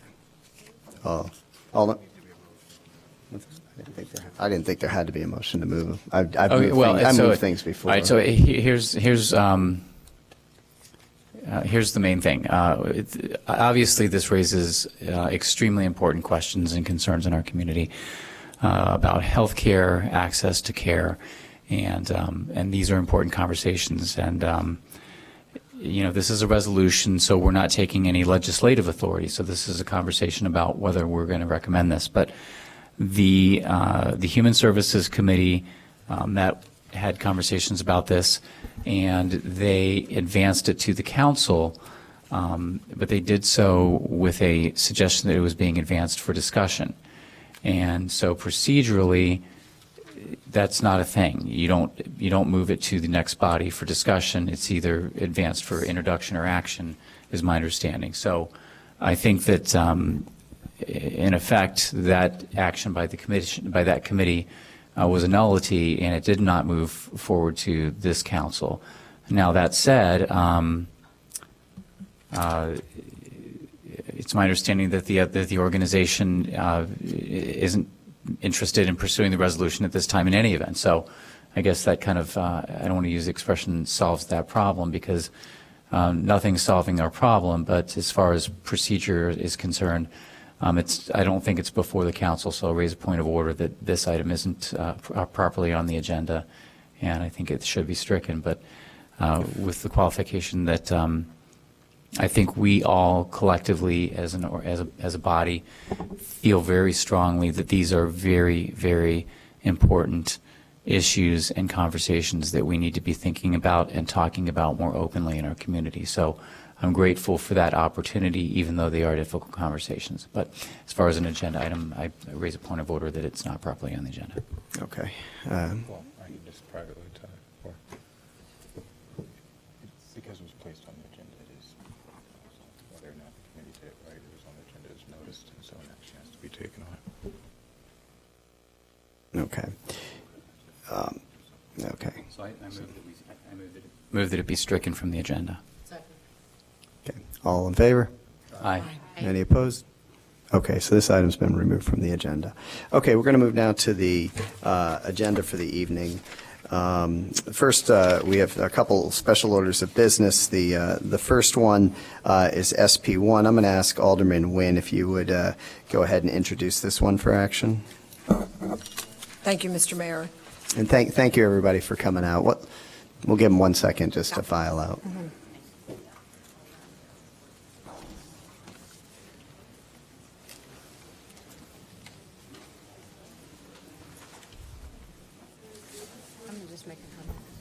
Okay, while we're doing that, Alderman Ruth Simmons. I just also wanted to thank the community for coming out in extraordinary circumstances and inconveniences, some of whom are my direct neighbors. Just know that we appreciate you coming out to speak. Thank you for being here. Thank you, Alderman. Okay, so Alderman Nguyen, if you would go ahead and move SP1, please. Yes, thank you, Mr. Mayor. SB1 is application for appeal to the City Council of Preservation Commission decision denying certificate of appropriateness for 612 Judson Avenue to replace 21 wood windows with vinyl windows. I move acceptance of the appeal, and after it's been seconded, Mr. Mayor, I'd like to speak to it. All right. There's second? Okay. All right. So this has been moved and seconded, Alderman Nguyen? Yes, my understanding, Mr. Mayor, is that we have several options right now at this meeting, and that one is to deny the appeal, the other is to accept the appeal and hear it immediately, and then the third option is to accept the appeal and set a date for the hearing. I would like to set the date for the hearing for our next City Council meeting, which I believe is February 24th. I've spoken to the applicant about this, and I think that's probably the best option in this instance. So I would move to set the date for the hearing for February 24th. Okay. All right. Any discussion? All in favor? Aye. Aye. Any opposed? Okay, so this item has been set for hearing. It will be at the next City Council meeting on Monday, February 24th. Thank you, everyone. Second item is a Lakefront stabilization discussion. The staff recommends City Council discuss the Lakefront stabilization. So with us is Laura Biggs, who will begin that discussion. Hello, Alderman. Let me, I probably should, thank you. I probably should have somebody that wants to move that item. Move the matter for discussion. All right, is there a second? Second. All right, go ahead, Laura. Alderman, Mayor, and City Clerk. My name is Laura Biggs. I'm the Bureau Chief of Capital Planning and Engineering. And this presentation, we want to give you some information about what we've observed going on at the lakefront and potential pathway forward to deal with some of the issues that are occurring. And just on the front of my presentation, you can see the picture on the left is South Boulevard Beach, where we have handicapped ramps, ADA accessibility issues that have basically been torn apart. Church Street Harbor on the right, which is not experiencing any damage that we're aware of, but you can see how the waves are just sort of overwhelming it because the water levels are high. So Lake Michigan, was last at its record high in 1986. And in 2013, we were concerned because it was near its record low. The difference between the record high and the record low in Lake Michigan is less than 6.5 feet. It's not really a huge variation in depth. In 2020, in January, we set the record high for January. The lake level changes throughout the year. Winter, it's generally lower, but we did set the record high for January. We are in the process of setting the record high for February. We are between 6 and 9 inches from the record high for the lake overall. The estimate for or forecast for the remaining of the year is that the Lake Michigan levels are going to remain high or go higher. We are essentially in a 5-year period of excessive precipitation that's been occurring, and that's just driving the lake levels up. Now, as staff, and as residents, we have noticed that there are some changes that are occurring, and really this began with the dog beach. The dog beach was not always a beach. At some point it appeared when the lake levels went down. When the lake levels came back up, the dog beach disappeared, but by then it has become a real amenity for the community. So we worked to try to establish in a different location. That really just did not pan out. And so the dog beach eventually was closed, 2017, 2018 time period. It was no longer in operation. Last summer, we noticed that there were some issues in the revetment, which is the rock wall that borders the lakefront between the parks and the lake. And the revetment, in isolated locations, we were seeing some shifting of the rocks. Not big changes, but not something that we normally expect to see. And then generally, because of the high water levels, we were seeing that the beaches themselves were getting narrower and narrower. So we actually reached out to the Army Corps of Engineers and asked them what were other lake communities seeing. The news from out in Chicago has been a lot. And so we knew that they were assisting with Chicago. So we wanted to understand what sort of assistance was available to us. They did come out and walk the lakefront with staff. They provided some information and a technical report back to staff. It basically said there are some isolated locations where you're seeing some shifting of the rocks, which you may want to consider adding more rock. There are a couple places where the revetment stops and should be considered to be extended because erosion has been occurring. And there's a lot of vegetation that's been growing up in recent years over on the revetment, and they suggested that we remove that. Their suggestions were vague and helped to identify basic problems, but really didn't tell us exactly how we would need to handle it. We did start reaching out to the engineering community to try to get some additional information. But what happened then in January is that we had a very large storm event with high lake levels and high wave action that caused a lot more damage than we had previously seen. And then this was followed less than a month later, a couple days ago last week, we had not a storm, just a high wave action during a windy day and saw a lot more damage occurring. So the rate of damage has accelerated a lot over the last month or two. Actually, at this point, I have this video.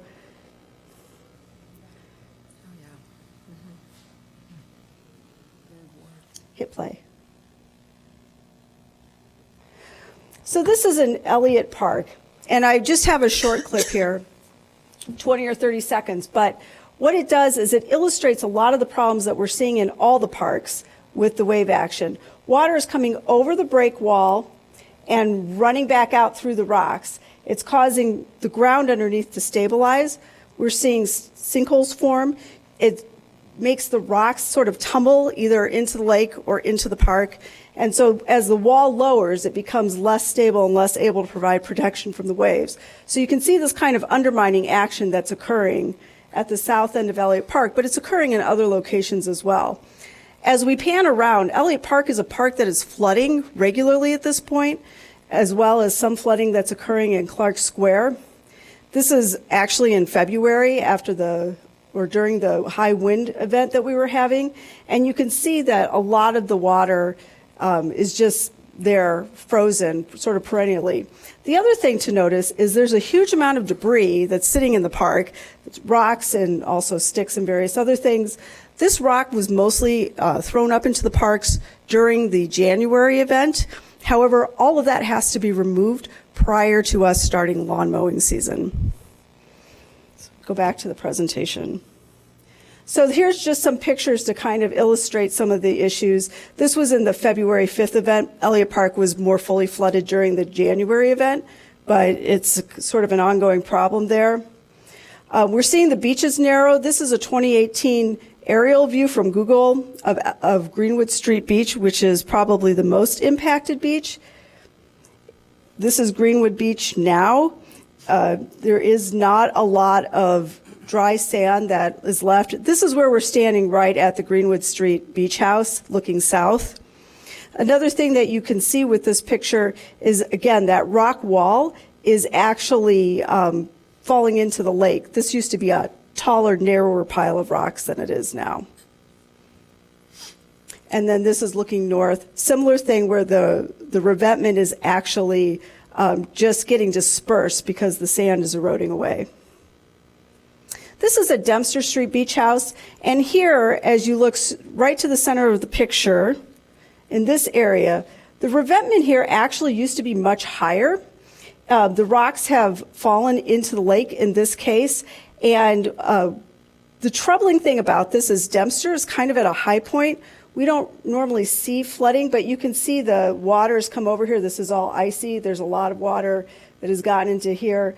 The vegetation's all been flattened by the wave action. So this is actually a lot more vulnerable than I would have said it was a year ago. So I could show you 100 pictures of the lakefront and all the stuff that is happening. We have reached out to a coastal engineering firm that we've used in the past for Church Street Harbor work, and generally they've done good work. They're doing a lot of work with the Chicago Park District and other park districts along the lakefront to do damage assessments. One pathway forward for us would be to contract with them and have an assessment done, as well as a recommendation for repairs and what the scope and scale of those repairs would be.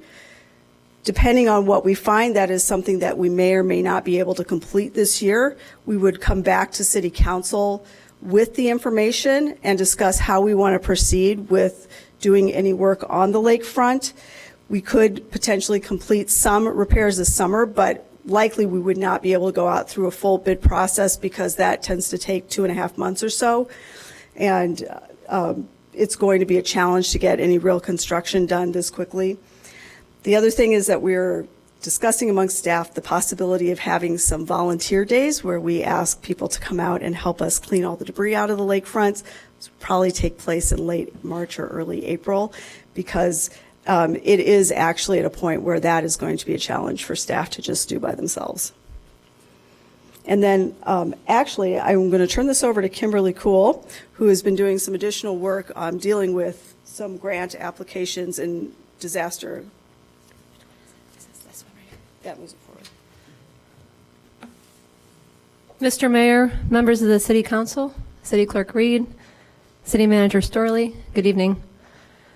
Division Chief Kuhl here to speak about more of what funding opportunities we might have available to address some of the issues that have been just presented. Laura did a great job in identifying a lot of the trends that we're now seeing, and much of what needs to be done to better address where we need to move forward. About 2 weeks ago, I was approached by a city council, a Cook County representative who indicated that Chicago was looking at declaring a state of emergency due to their damage along the lakefront for the January 10th through 11th storm. So as a result, at that time, Chicago was not able to meet the $20.4 million threshold to be able to declare an emergency on their own. And Cook County was looking to reach out and see whether or not we as a community, as Cook County, could look along the lakefront to see what other communities were impacted. Currently, we have 5 other communities outside of Chicago, including ourselves. As you can see, Wilmette, Winnetka, Glencoe, and Kenilworth are also impacted. Right now, as of about 3 days ago, Chicago is currently at $25 million in damages. And we have at least another $12 million in the 5 other communities that we are estimating are damaged because of the Lakefront incident in January. We're also reaching out to Northwestern to see if they would like to also partake in some of the funding and mitigation actions. So there's 2 different opportunities we can look at, one of which is public assistance, and that's something that is available through emergency declarations, a disaster declaration. Now, Chicago has already declared a state of emergency and a declaration, disaster declaration, and the county has also done so along with Pritzker. So we are eligible for funding. It's just up to us to work in conjunction with emergency management, Public Works, who's done a phenomenal job in trying to cost out where we're at for our damages, and then also helping to try to identify mitigation efforts. But the public assistance grant is limited in that it only takes care of fixing what's been damaged. It doesn't deal with mitigation. So we also have something we've been working on for about 6 months now. It's hazard mitigation. So our hazard mitigation grant program is another opportunity that helps to identify how we can actually mitigate. How can we not only fix what's been damaged, but also try to prevent it from happening again, which is a much better use of money.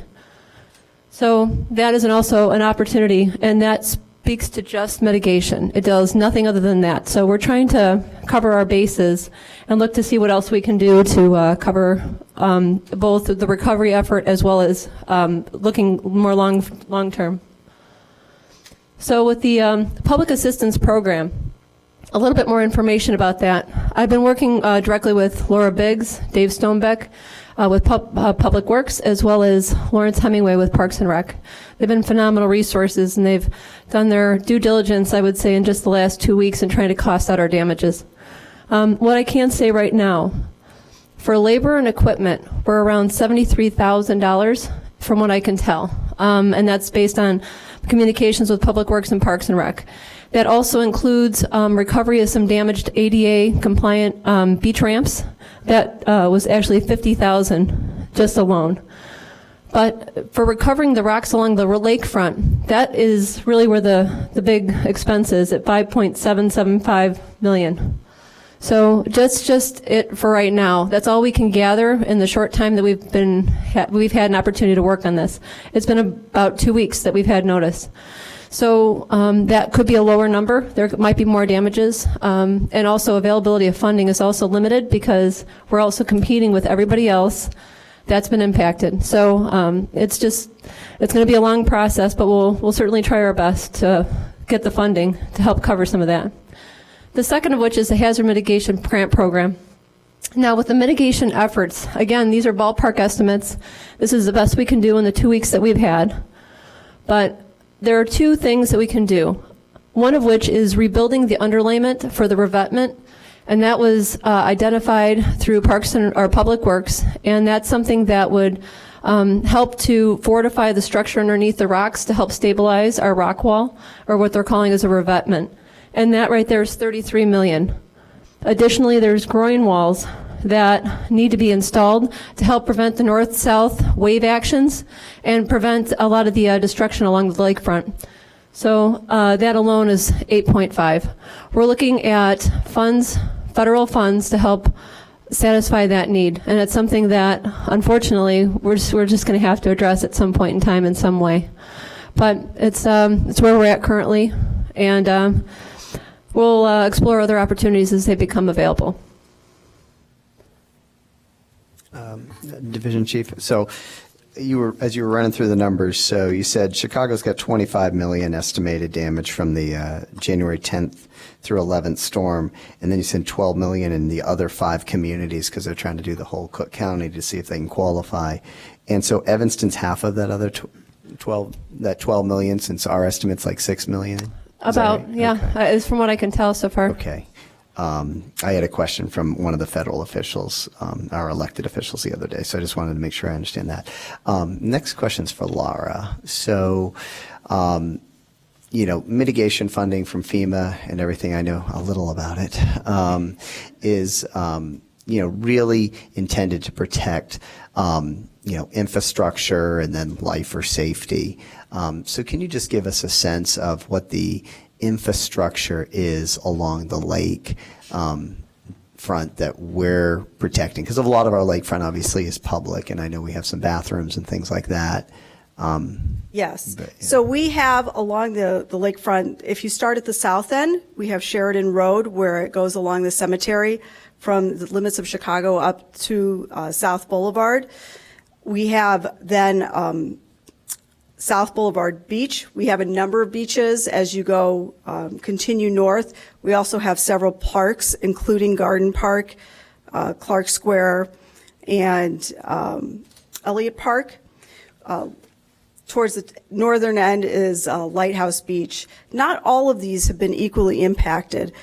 Just speaking with engineering staff at different firms, the depth of the water right in front of where your rock wall is can have a tremendous impact on the directionality of the waves and how hard they hit.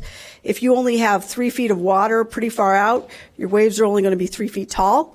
If you have 15 feet of water pretty quickly, then you can get 15-foot tall waves. So it really varies quite a lot, and not all of the parks are equally affected. We have 3 beach houses, 4 if you include the one at the new one at Clark Street, which doesn't seem to be as close to the water and is not as impacted potentially as South Boulevard, Lee Street, and Greenwood Beach. And then we have the water utility. The water utility has a more hardened lakefront, but it is something that we're asking the consultants to look at to make sure that there isn't any danger to our actual utility infrastructure. Right. So just so everybody understands the amount of hazard mitigation funds, this is this 404 program. It's a competitive program. Those that are going to get those, generally speaking, are protecting critical infrastructure. They aren't going to view beaches that way or bathrooms and things like that. They certainly would view the water utility that way. So just keep that in mind. Other questions? Alderman Fisk.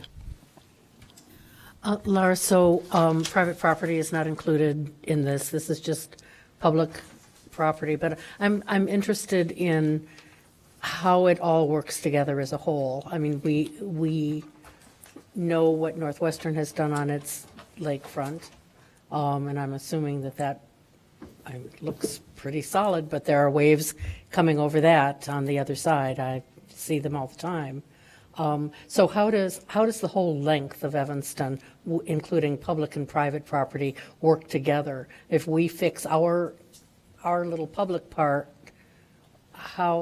what effect are we going to see on if somebody who owns private property chooses not to stabilize their lakefront land?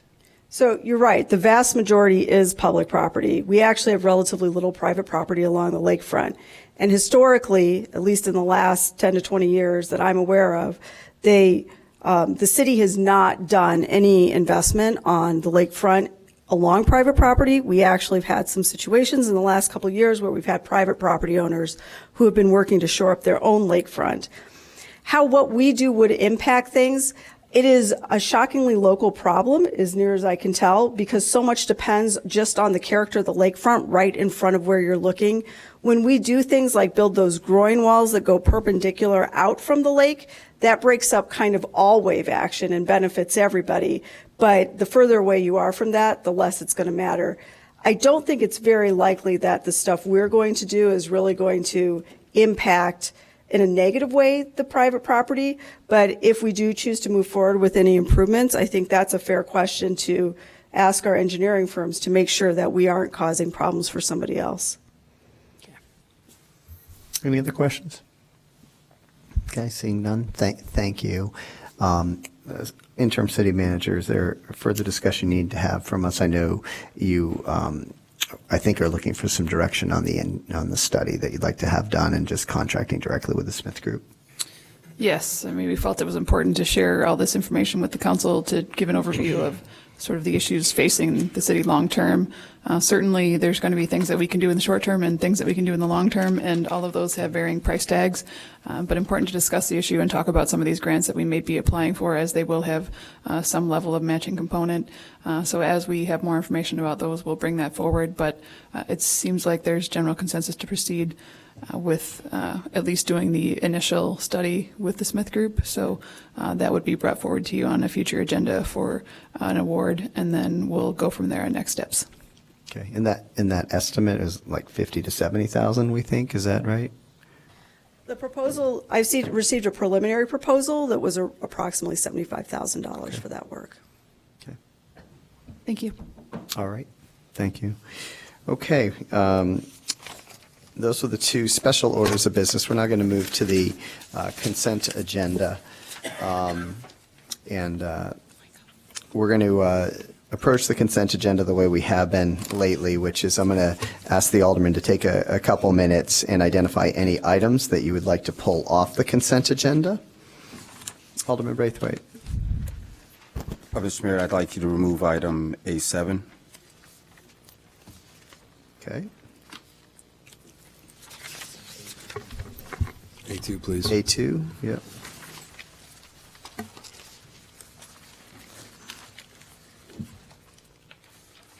A9. A9.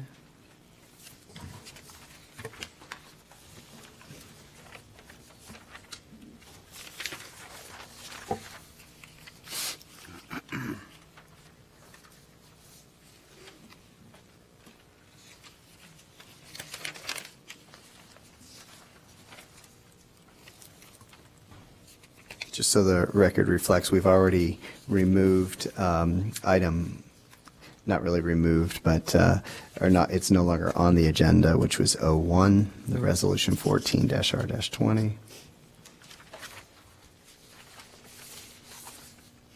A5 is off too. That was held in committee. All right, A5 was held in committee. Thank you.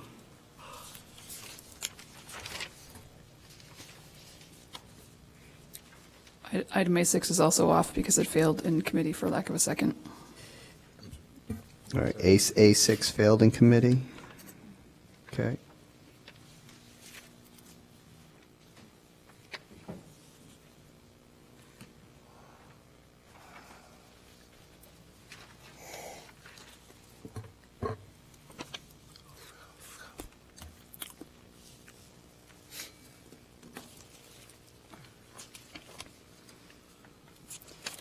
Any other items?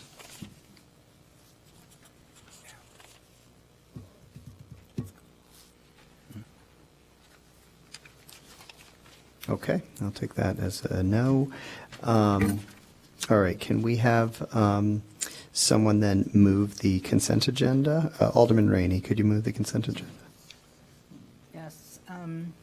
I'd like to take the minutes off because there is a statement in the minutes in the call of the wards. Okay. In the January 27 minutes that I said in call of the wards that North Light Theater paid $87,000 in property taxes, and what I said was that North Light Theater is removing a property from the tax rolls that paid $87,000. So that needs to be corrected. If you'd like to make a motion to correct that, we can make that. Want me to put it in writing? No, if you just want to, you can just make a motion to Okay. correct those minutes and still moving forward. I'm making a motion to correct those minutes. With that Yeah, just to amend modification. them, not to hold them. Okay. January 27 minutes, draft minutes, 2020. All right. Okay. Alderman Sufferton. Sure, Sorry, I just want to make sure you remove the appointments as well. Appointments, okay.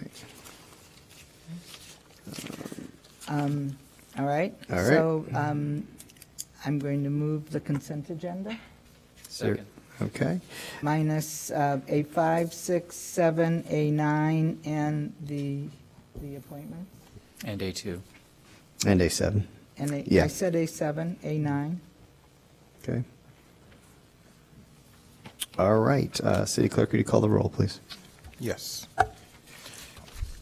Alderman Ruth Simmons. Aye. Alderman Suffredin. Aye. Alderman Ravel. Aye. Alderman Rainey. Aye. Alderman Fisk. Alderman Braithwaite. Aye. Alderman Nguyen. Alderman Wilson. All right, the consent agenda passes the Evanston City Council on an 8-0 vote. We're now going to go to the items that were removed. Alderman Rainey, could you move A2?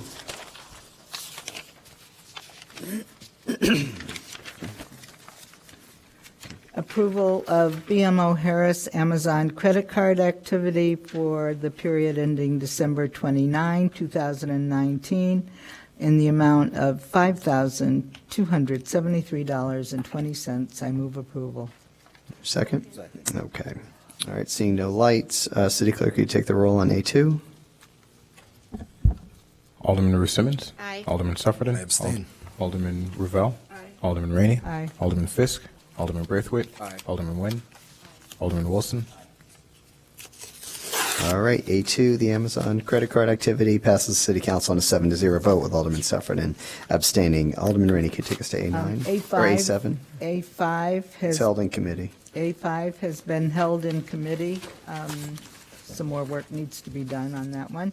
A6 is ordinance 20020, amending Title 10, I Chapter think 4. A6 didn't that fail in committee? Yes, that's what they reported. Beg your pardon? Are you reading A7, Alderman Rainey? No, I'm reading A6 to explain the reason why it's off the consent Okay, agenda. okay. That's okay. That's All right. fine with me. Ordinance 20020, amending Title 10, Chapter 4, Section 1, stopping, standing, or parking prohibited in specific places. That is off the consent agenda.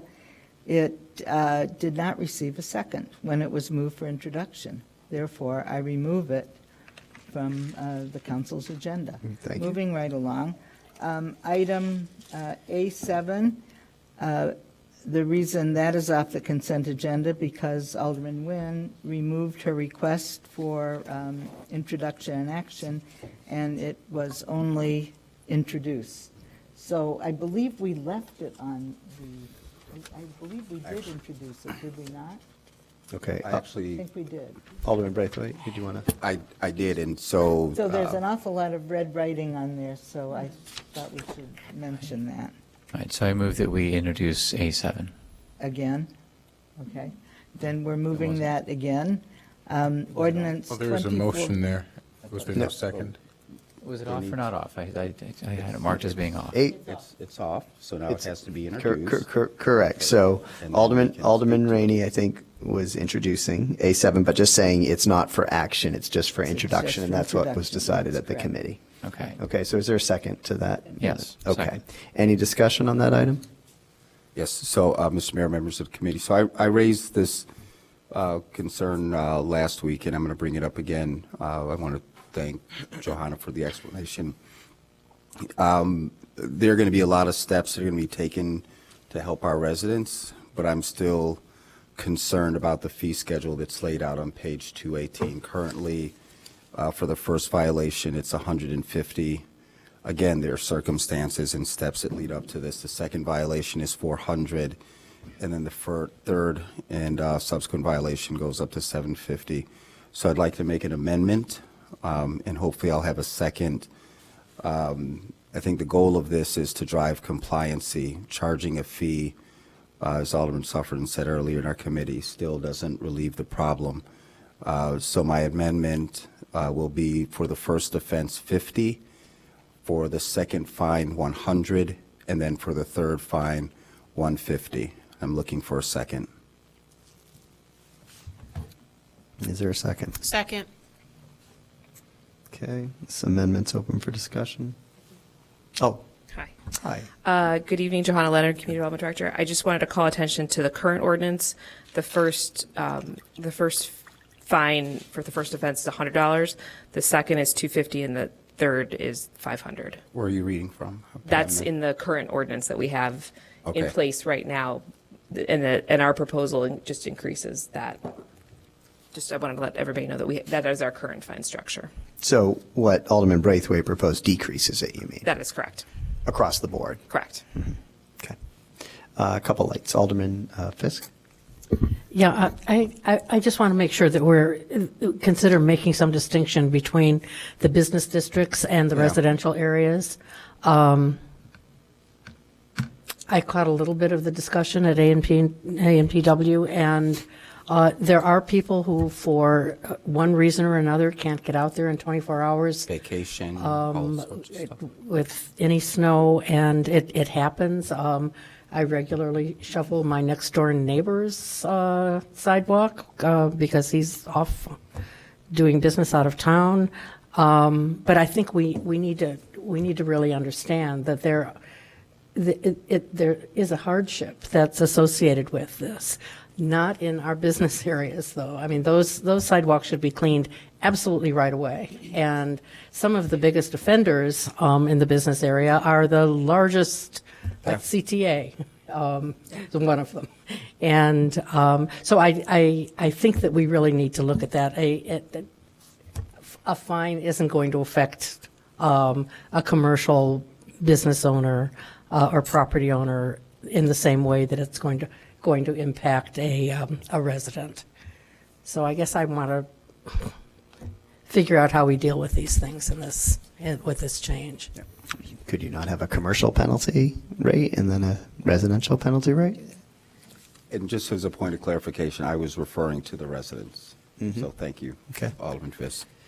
I've only been doing this for about 6 weeks, and I would say that would be challenging because some of the areas in Evanston, because we're an older community, have residential, commercial. Sometimes there's properties that have commercial and residential all stacked on top of each other. So it also is not always apparent to an inspector, even though our inspectors are very good and they've gotten to know Evanston quite well. They may not know what their deal, is it a commercial entity, is it a residential? I mean, some of it we do have some properties in Evanston that we've adjusted to, that have a storefront, but there's actually residents in them on the ground floor now. So, and then do you treat somebody who is running a business as a residential building? Is that considered a commercial operation? Because much like some of the commercial businesses, there are, it's a business. It's not our homes where we reside. It's a business.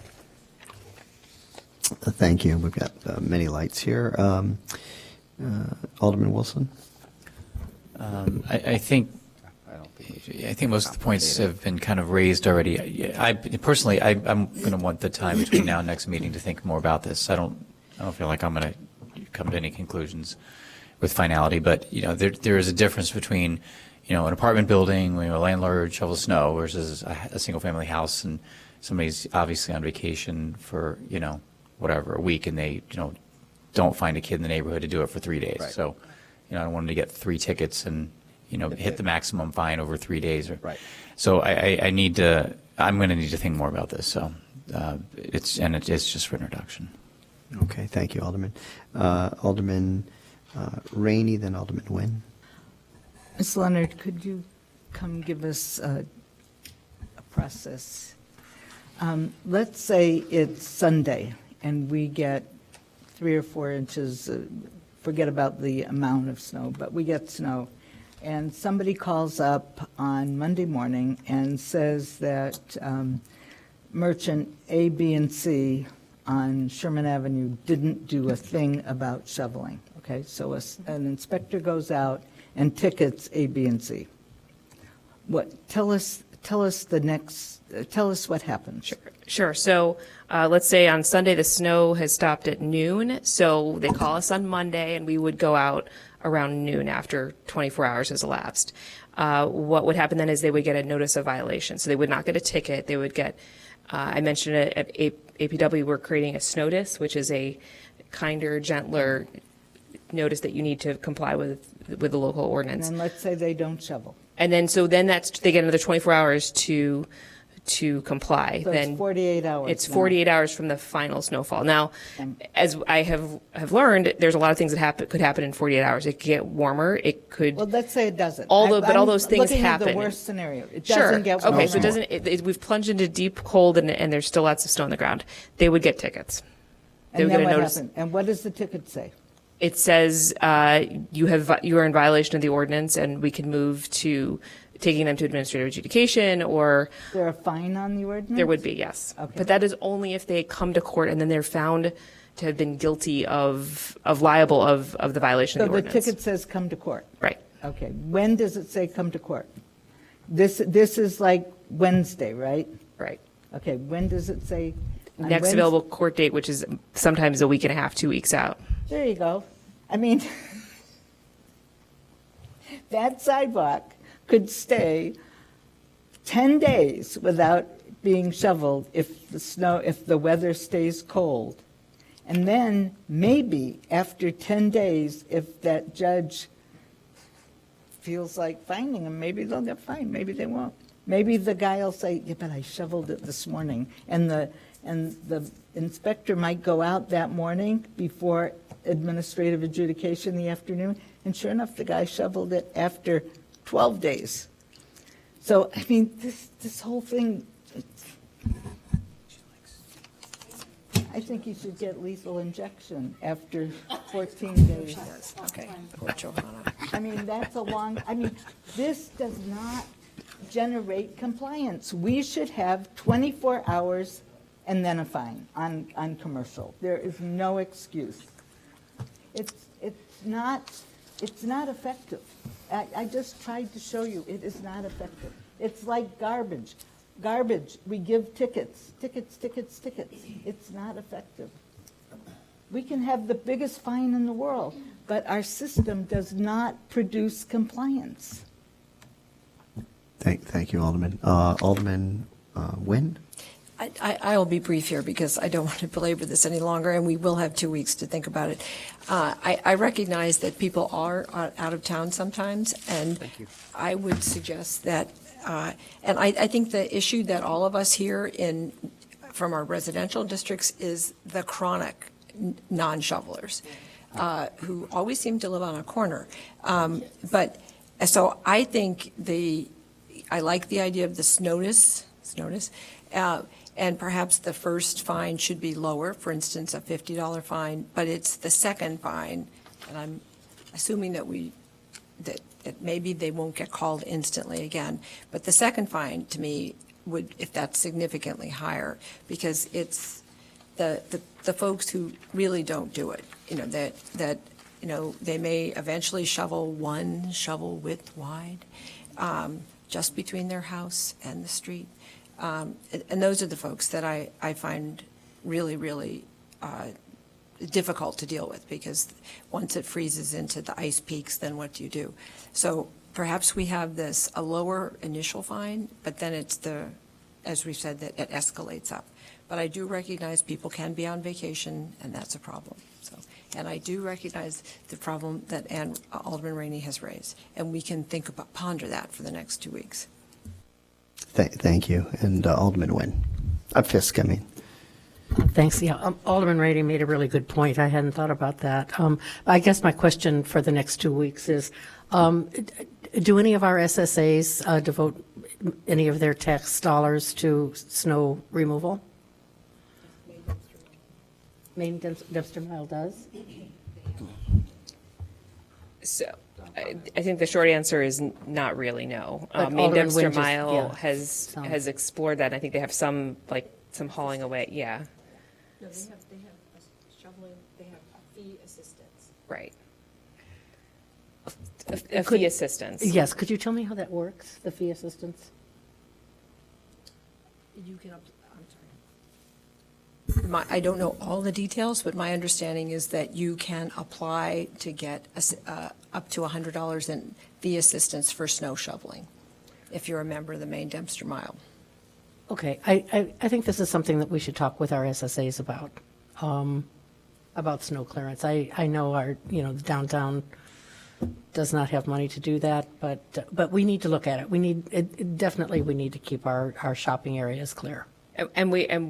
And economic development regularly has conversations about the snow removal, and generally we work very hard. We walk the districts after the snow. I'm thinking of the large event in last January, and then we went into the polar vortex where it was really critical to get the snow out of the business districts. And The good news on some level is our inspectors know exactly who doesn't shovel their snow. So we can call the inspectors and say, where should we go, target our visits, and they can tell us. And it's almost down to the point, to the Alderman Wynn's point about the one walkway. They observe, what I talked to them today, they observe more often residents clearing that path to wherever their car is. Right. And so their lack of capacity to clear snow on their sidewalk isn't really a viable excuse. It's that they don't maybe have the time to do beyond where it suits them to get from their home to their car. And they observe that almost regularly. They've cleared the stairs. They've done some kind of movement of snow, but they just haven't done the whole work. Okay, I hear you. One of the things that I would like for the next 2 weeks is just a rough estimate what it would cost an SSA to plow the area of downtown that it covers. Sure, we get that. Yep. All right, thank you, Alderman Fisk. All right, seeing no more lights, we did have a motion that was seconded to reduce the fee schedule, the fine schedule, I should say, by Alderman Braithwaite. Before we take an overall vote for introduction for this item, we have to vote on that amendment. Can we wait and think about that over the next 2 weeks? Yes. Yeah, can I'll you withdraw? withdraw. Yeah. All right, so that amendment by Alderman Braithwaite has been withdrawn. So this item is for introduction, and what I would say to the interim city manager is, having heard the discussion up here, if it passes for introduction tonight, if you can work with the city staff based on this conversation and think more about the fines. Definitely. Thank you. All right. So, City Clerk, then could you please take the roll on A7, Ordinance 24-0-20, amending Section 7-2-9-3, sidewalks to be cleared of snow, ice, dirt, and weeds. Alderman Ruth Simmons. Aye. Alderman Sufferton. Aye. Alderman Ravel. Aye. Alderman Rainey. Aye. Alderman Fisk. Aye. Alderman Braithwaite. Aye. Alderman Wynn. Aye. Alderman Wilson. All right. This ordinance passes for introduction this evening on an 8-0 vote. Alderman Rainey, can you take us to A9? A9, ordinance 12-020, amending Class R1 liquor license from 0 to 1 for Levy Premium Food Service Limited Partnership, 2705 Ashland Avenue. This is recommended by the Liquor Commissioner for Levy Limited Partnership, doing business as Levy at Welsh Ryan Arena, 2705 Ashland Avenue. This is for action. I move approval. Is there a second? Second. Okay, so this has been moved and there's a second. Any discussion? Seeing no lights, City Clerk, could you please take the roll on item A9? Alderman Ruth Simmons. Aye. Alderman Sufferton. No. Alderman Ravel. No. Alderman Rainey. Aye. Alderman Fisk. Aye. Alderman Braithwaite. Aye. Alderman Wynn. Alderman Wilson. All right, so A9 ordinance 12-0-20, amending Class R1 liquor license from 0 to 1 for the Levy Premium Food Service Limited Partnership at 2705 Ashland Avenue, which is Welsh Ryan Arena, passes the Evanston City Council on a 5-3 vote. Okay, we're now going to move to amendments, I think, was the last item that was taken. Excuse me, appointments was the last item that was taken off. So on that, Alderman Fisk, could you introduce appointments?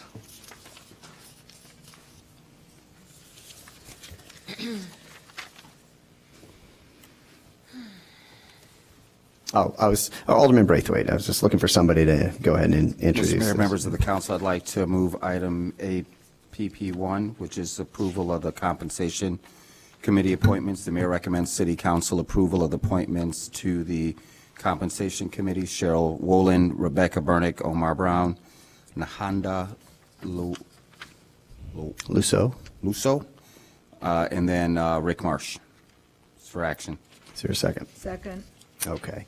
All right. So this item is being moved for action. Any discussion?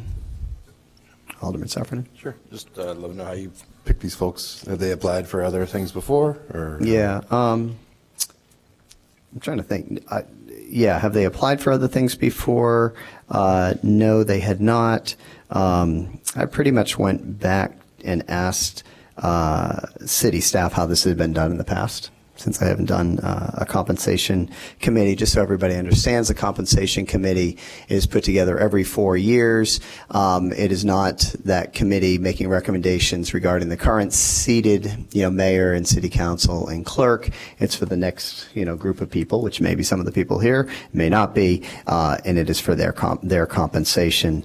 And the practice has been in the past that the mayor selects people in the community that they think would be good for the compensation committee. I did talk to the chair previously, who had done this, and he had been the chair actually for the last 2, and he had recommended that there be 5 members of the committee. In the past, there had been 4 members, and he thought it was important that it be an odd number. So I looked to have 5. In terms of the people that I sought out and asked, I was looking for somebody who understood the work of the folks up here at the dais, and so Cheryl Wolin I asked, who's a very active member of the League of Women Voters, but also a former alderman, so she understands much of the work that's done here. I thought it would be good to have a local business person, and asked Rebecca Bernack if she would serve in that role. She's the head of office heads here. I asked Omar Brown, who served in public service here in District 65. Omar also has spent a career in human resources and everything, so I thought that sounded good. Nahanda Lasu is a newer resident to Evanston, grew up here, and works at one of the financial firms in the area, and she had approached me about wanting to get involved in Evanston, so I asked if she would sit on this rather ad hoc committee. This committee literally will meet for 4 or 5 months. They have to have a report to us by the end of June. So time is sort of the essence here. And then Rick Marsh is pretty active in Evanston. He's on the board of Kurt's Cafe, and Rick had a 30-year corporate career. So I asked Rick. I think it's a pretty representative group of people. I think they've got a good skill set to serve on this committee. That's how I arrived at them. Okay, so seeing no more, this had been moved and seconded. All in favor of these appointments? Aye. Any opposed? No. Okay, so appointments pass on a 7-1 vote. All right. Let's go to move to call the wards, and tonight. Sorry, who we starting? Alderman Ruth Simmons. Alderman Ruth Simmons. Thank you. All are invited to our 5th Ward meeting this Wednesday, 7 p.m. Here at the Civic Center in room G300. And happy Black History Month. Still Black History Month, all right? Yeah. And want you all to enjoy the African American or Pan-African flag that has been raised here at the Civic Center, as well as Fleetwood Jourdain. Thank you. Okay, thank you, Alderman. Alderman Sepperton. Just want to let anybody who's listening know, anticipate increased traffic enforcement around Willard School. The goal is safety and compliance, not citations. So please, everyone, be careful about complying with traffic laws, and don't cut through the alleys. Thanks. Thank you. Alderman Ravel. Just to remind residents that on February 20th at 7 p.m. at the Ecology Center, we're going to be having the second community meeting to talk about the Green Bay Road Improvement Project, and everybody's welcome to attend. Thank you. Alderman Rainey. Yes, thank you. On February 27th at the Levy Center at 7:30, we're going in the Locust Room. We're going to have a meeting regarding pretty much only the recycling center reuse. So everybody's welcome to come to that. And I just want to say that everybody in my neighborhood does a great job shoveling. So thank you very much. Thank you. Thank you. Alderman Fisk. Alderman Braithwaite. Thank you, Mr. Mayor. Just to all Second Ward residents, this Thursday at 7 p.m. at the District 65 Center, we will host our monthly Second Ward meeting at 7 p.m. I'd also like to make a referral to staff to develop a comprehensive accessory dwelling unit regulations. Take a close look at that, to include attached accessory dwelling units, for example, basements and attics. Thank you. Alderman Nguyen? Alderman Wilson? I'm just going to reiterate what Alderman Sufferman had pointed out. Traffic officers would prefer to write no tickets. Okay, this is really important concern about the traffic safety. And, you know, for example, Ridge, despite the changes we made and the improvements, it's still not great. So Ridge, around the schools, I've spent some time talking to some of the crossing guards. I've spent some time seeing the crossing guards deal with some of the challenges. And, for example, if there's a human being standing in front of your car with a sign that says stop, you know, you should really respect that. You know, as a signage, so at that point, becomes a little bit superfluous. You know, that's just some of the stuff that I've personally seen, particularly around Washington. So please just be thoughtful, conscientious, and safe when you're on the road in a vehicle. So with that, no further report. I do have a motion for executive session. And I just lost the page. Pursuant to 5 Illinois compiled statutes, ILCS 120/2A, I move that the City Council convene into executive session to discuss agenda items regarding litigation. I think that's all we're on for today. The agenda items are permitted subjects to be considered in executive session and is an enumerated exception under the Open Meetings Act. The exception is 5 ILCS 120/2AC11. All right. City Clerk, could you take the roll, please? Alderman Ruth Simmons. Alderman Sufferton. Alderman Ravel. Alderman Rainey. Alderman Fisk. Alderman Braithwaite. Alderman Nguyen. And Alderman Wilson. All right. Thank you. On an 8-0 vote, we are going to recess into executive session. Thank you, everybody, for coming out.